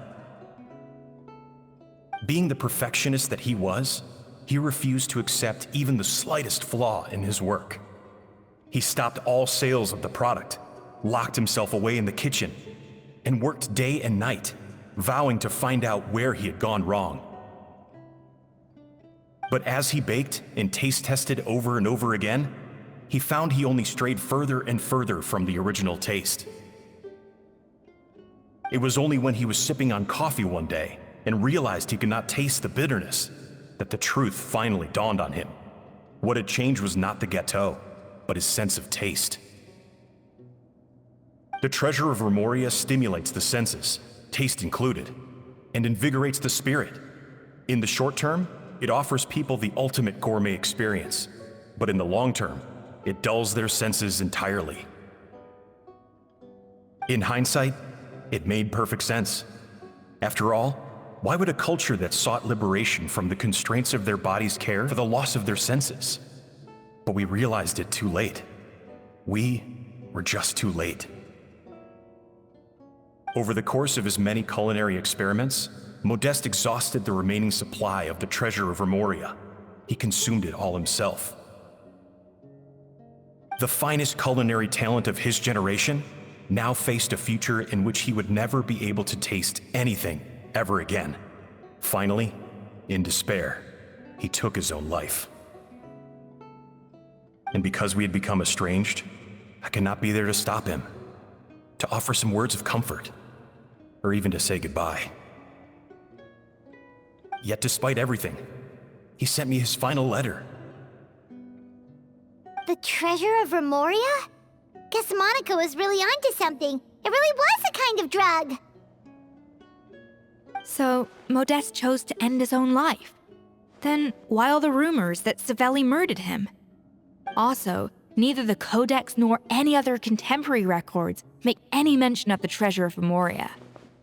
It's almost as if someone deliberately erased it from history. Modeste told me everything in his final letter. His was a tale of how even a genius could fail, and how much more devastating it is when it happens. Did he hope I would gain some personal catharsis from knowing the truth? Or maybe he wished for me to warn the public about the dangers of Gâteau de Bourg, proving that I had been right all along. But if the public ever learned how Modeste's greatest triumph became his undoing, his fall from grace would be swift and merciless. 1 minute a genius, the next a joke. It would surely spell the end for his restaurant too. What would be his legacy then? How would future generations view everything we built together? I fear the scorn I have faced these last years would pale in comparison to the scorn shown to him by the history books. I cannot let that come to pass. I will do what I must to protect his name. It will mean tampering with his notes to remove the damning details, leaving mere fragments of our story behind. It may lead his family to suspect me of having a hand in his demise. But if that's the price of destroying all evidence of my crimes, then so be it. I would rather the world believe a tale of genius and jealousy than see his reputation in tatters. The final loose end is the evidence here, at the bottom of the sea. Huh? What's wrong? Didn't we say Savannah should be safe for now? So we thought, but if Monica finds out what happened to the treasure, there's no telling what she might do.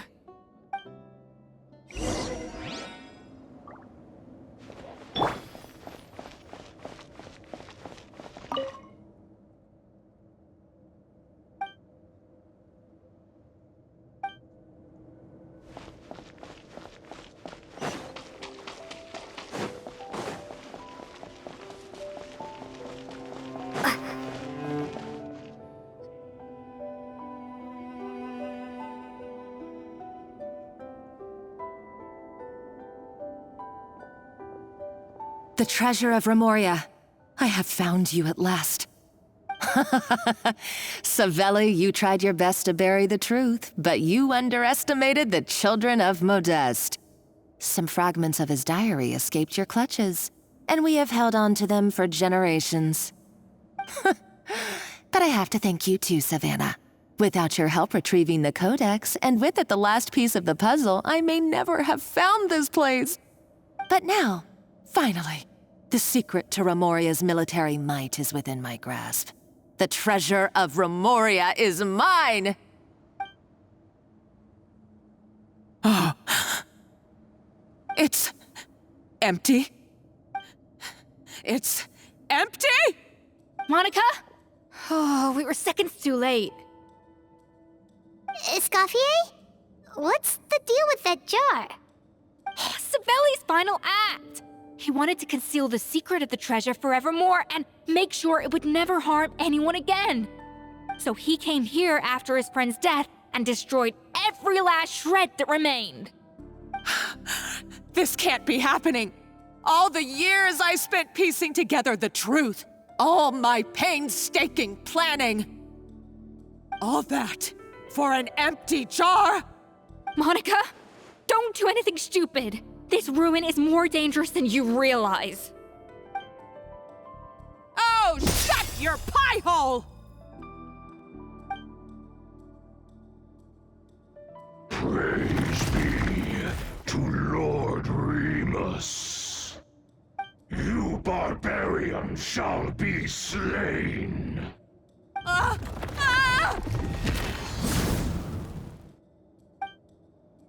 She's a nutcase! A liability to herself and everyone else! Well, now it's up to us to clean up the mess she's made. Take these golems out!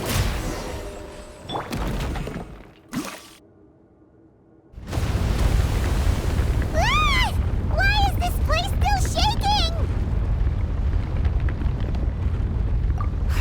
Either way, it's all her fault.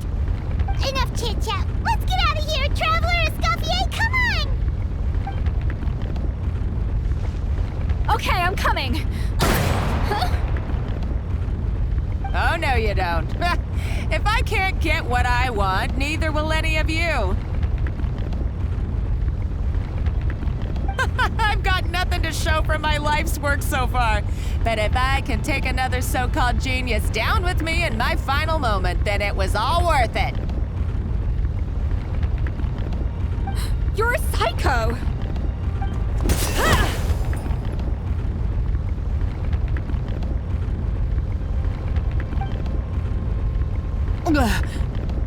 Savannah? Oh, when did you wake up?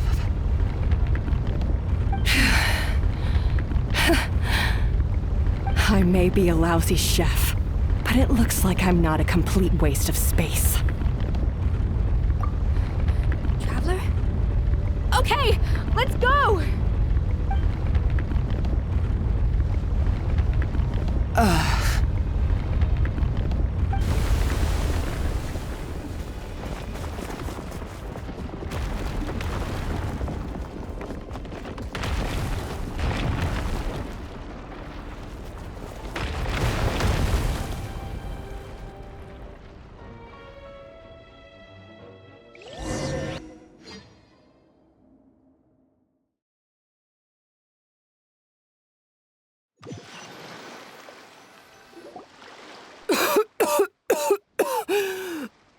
Escoffier!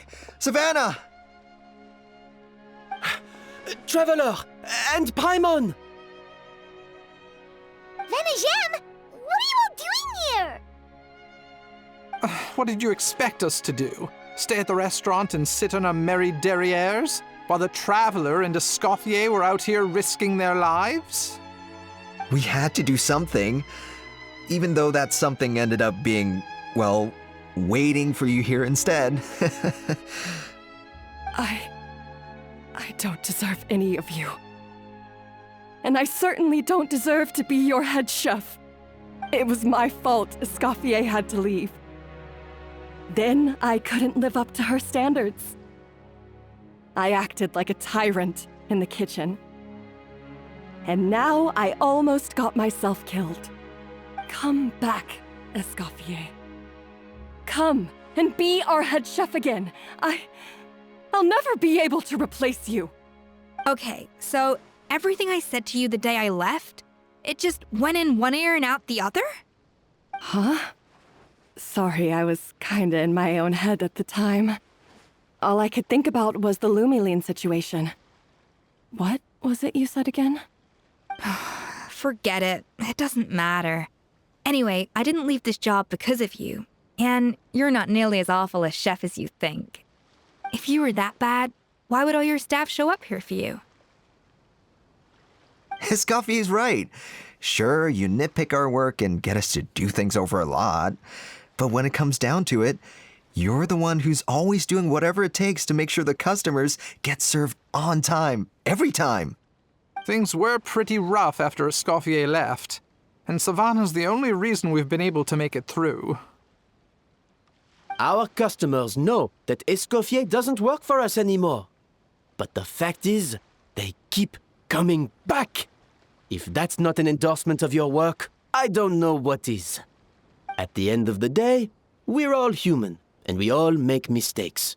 All we can do is recognize where we get it wrong and do our best to improve. That's all that's humanly possible. No, I get what you're saying, but what I did to Firmin and to Escoffier, it's unforgivable. Well, about that, there's someone else here to see you, Chef. It's been a while, Chef Savannah. Firmin?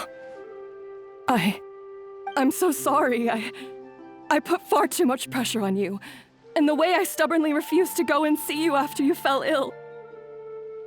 There's no excuse. But I'm too late, aren't I? The damage is done. I heard that you can't even hold a kitchen knife anymore. Actually, I think I'm going to be just fine. Huh? We thought Firmin's problem was purely psychological in nature. But after the threat letter came to light, it got Firmin thinking. And then he remembered the tea that Monica used to give him every night. And as it turns out, she was lacing it with Lumaline the whole time. No way! Doesn't that cause nerve damage? It can. High doses pose a risk of serious nervous and sensory complications. But if you calculate the dosage carefully, you can control the extent of its effects. A small dose might simply make a person more emotional, whether that means more fragile or more hot-tempered. No wonder it seemed like you'd lost your edge. I asked my friends at the Fontaine Research Institute about it. They said that with the low dose I was taking, the risks are pretty small. They also fixed me up with some meds and said I should recover in no time.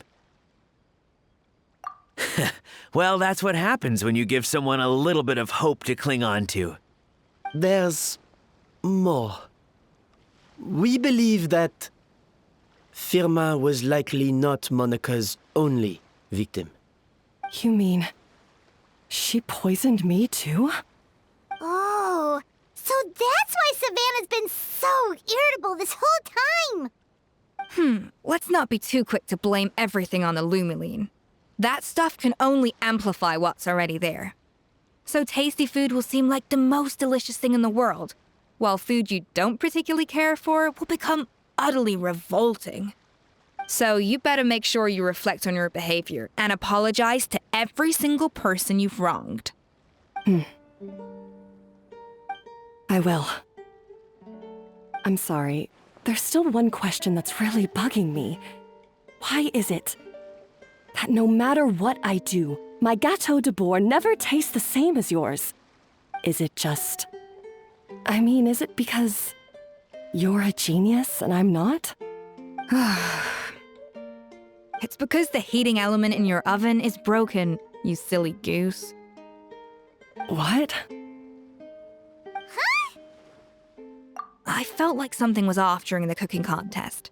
Once I got around to checking all the equipment, I noticed it right away. There was a half-degree discrepancy between the temperature setting and the actual temperature. All the ovens in the whole kitchen had the same problem, which confused me at the time, but by this point, it's pretty obvious that Monica must have tampered with them. I would have figured it out the day of the bake-off, since the issue affected both our teams. But of course, Monica sabotaged mine so that could never happen. No. I spent so long trying to find out where I was going wrong, and then you pinpoint the problem in just one night? It all comes back to one simple, undeniable truth. You're a genius. And I'm just plain old Savannah. Oh, cut it out! Stop the woe is me act for a second and just think. I came up with this recipe. You don't think that might have something to do with it? Do you know how long I spent perfecting my Gâteau de Bourg? 3 years! 3 whole years! I know this dish inside out, back to front and upside down. And you've been head chef now for what, 6 months? If that?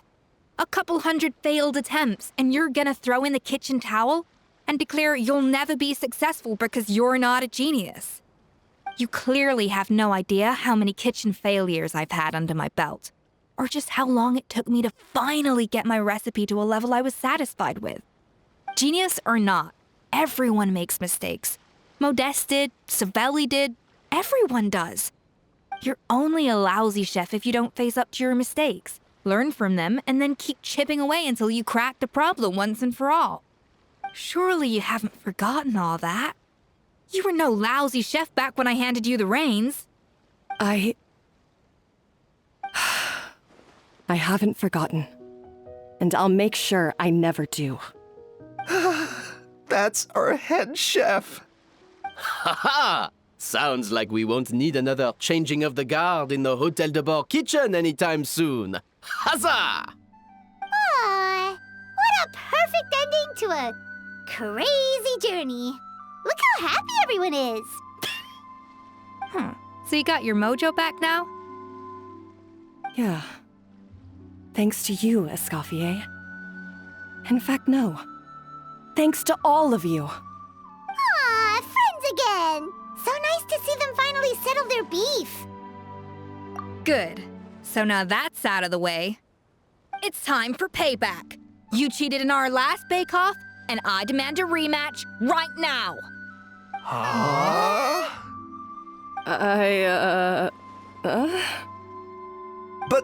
But that was mostly Monica's fault, wasn't it?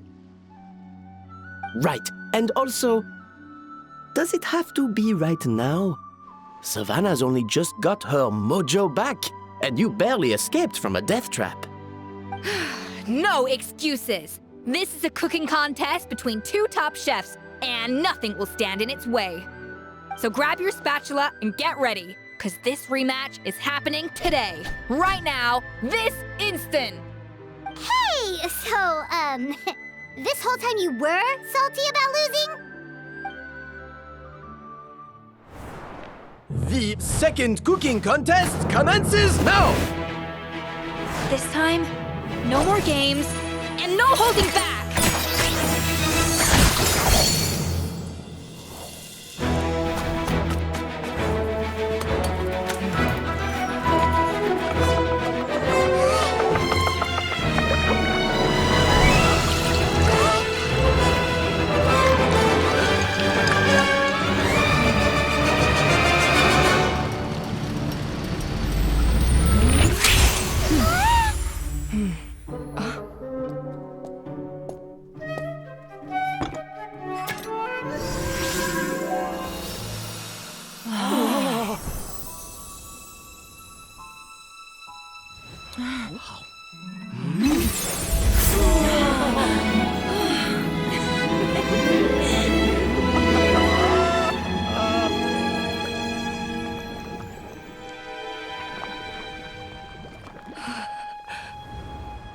I feel like I don't have the right to be here. Hey, what are you so afraid of? You can't unbake it now. And if you don't serve it, then good or bad, you'll never find out how to improve. If you're too scared to fail, you'll never know what real success tastes like. So? Embrace your failure. Taste it. Digest it. That's the way to success. I don't know. Sounds like it's easier said than done. I'll do it.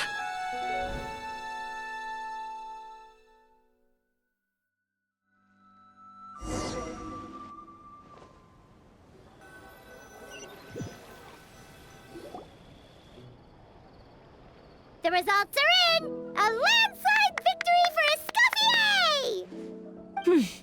Quite rightly, too. Piece of cake.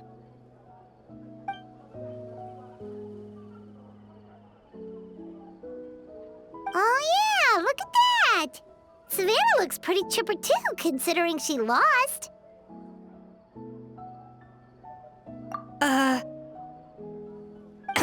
Now, where were we? Yes. Do you have any more questions for me after everything that's happened? I thought Navia would have filled you in.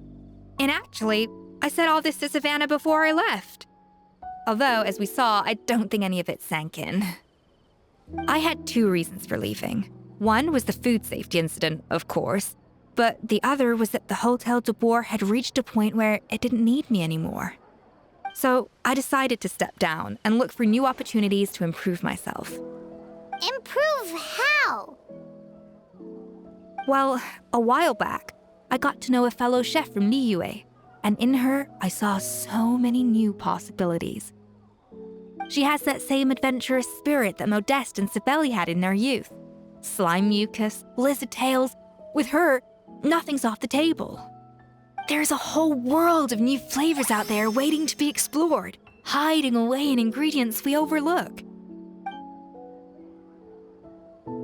Case in point, remember those Romaritime flowers down in the ruins? I used them in the cooking contest just now. Did you taste the difference? What? Paimon didn't notice at all.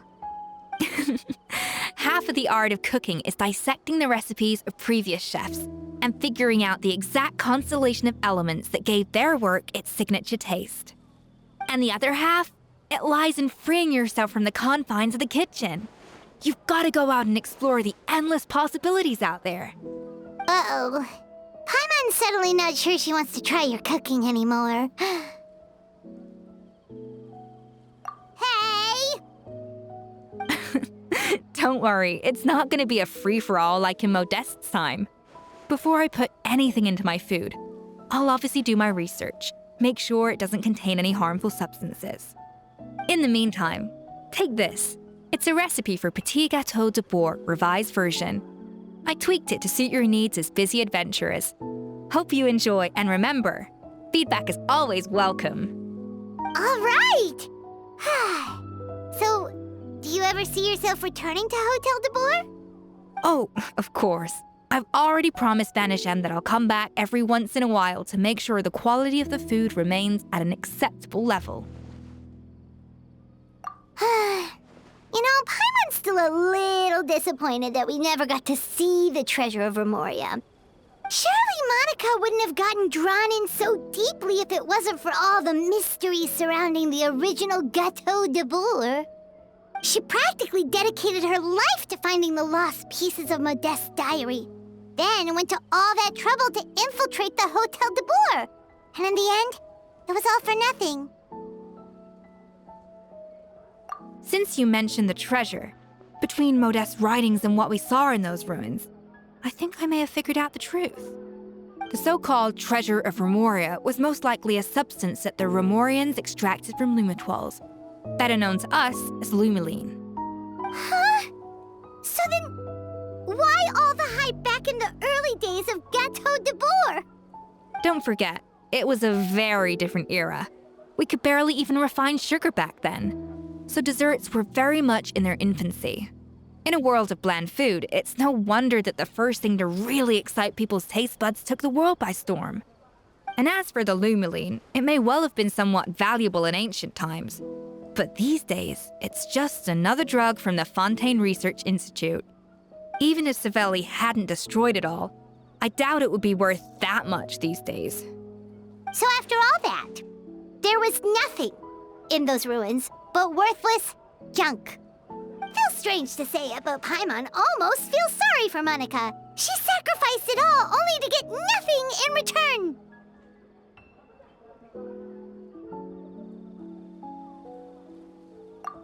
Hey! Huh? Navia? You just got back from that underwater ruin, right? Well, check it out. They ran a special issue. Did you see anything like this down there? Freshly unearthed from the ruins of Rumoria, a magnificent jar thought to be over 1,000 years old. Experts say it has immense artistic and historical value. It could be worth an absolute fortune.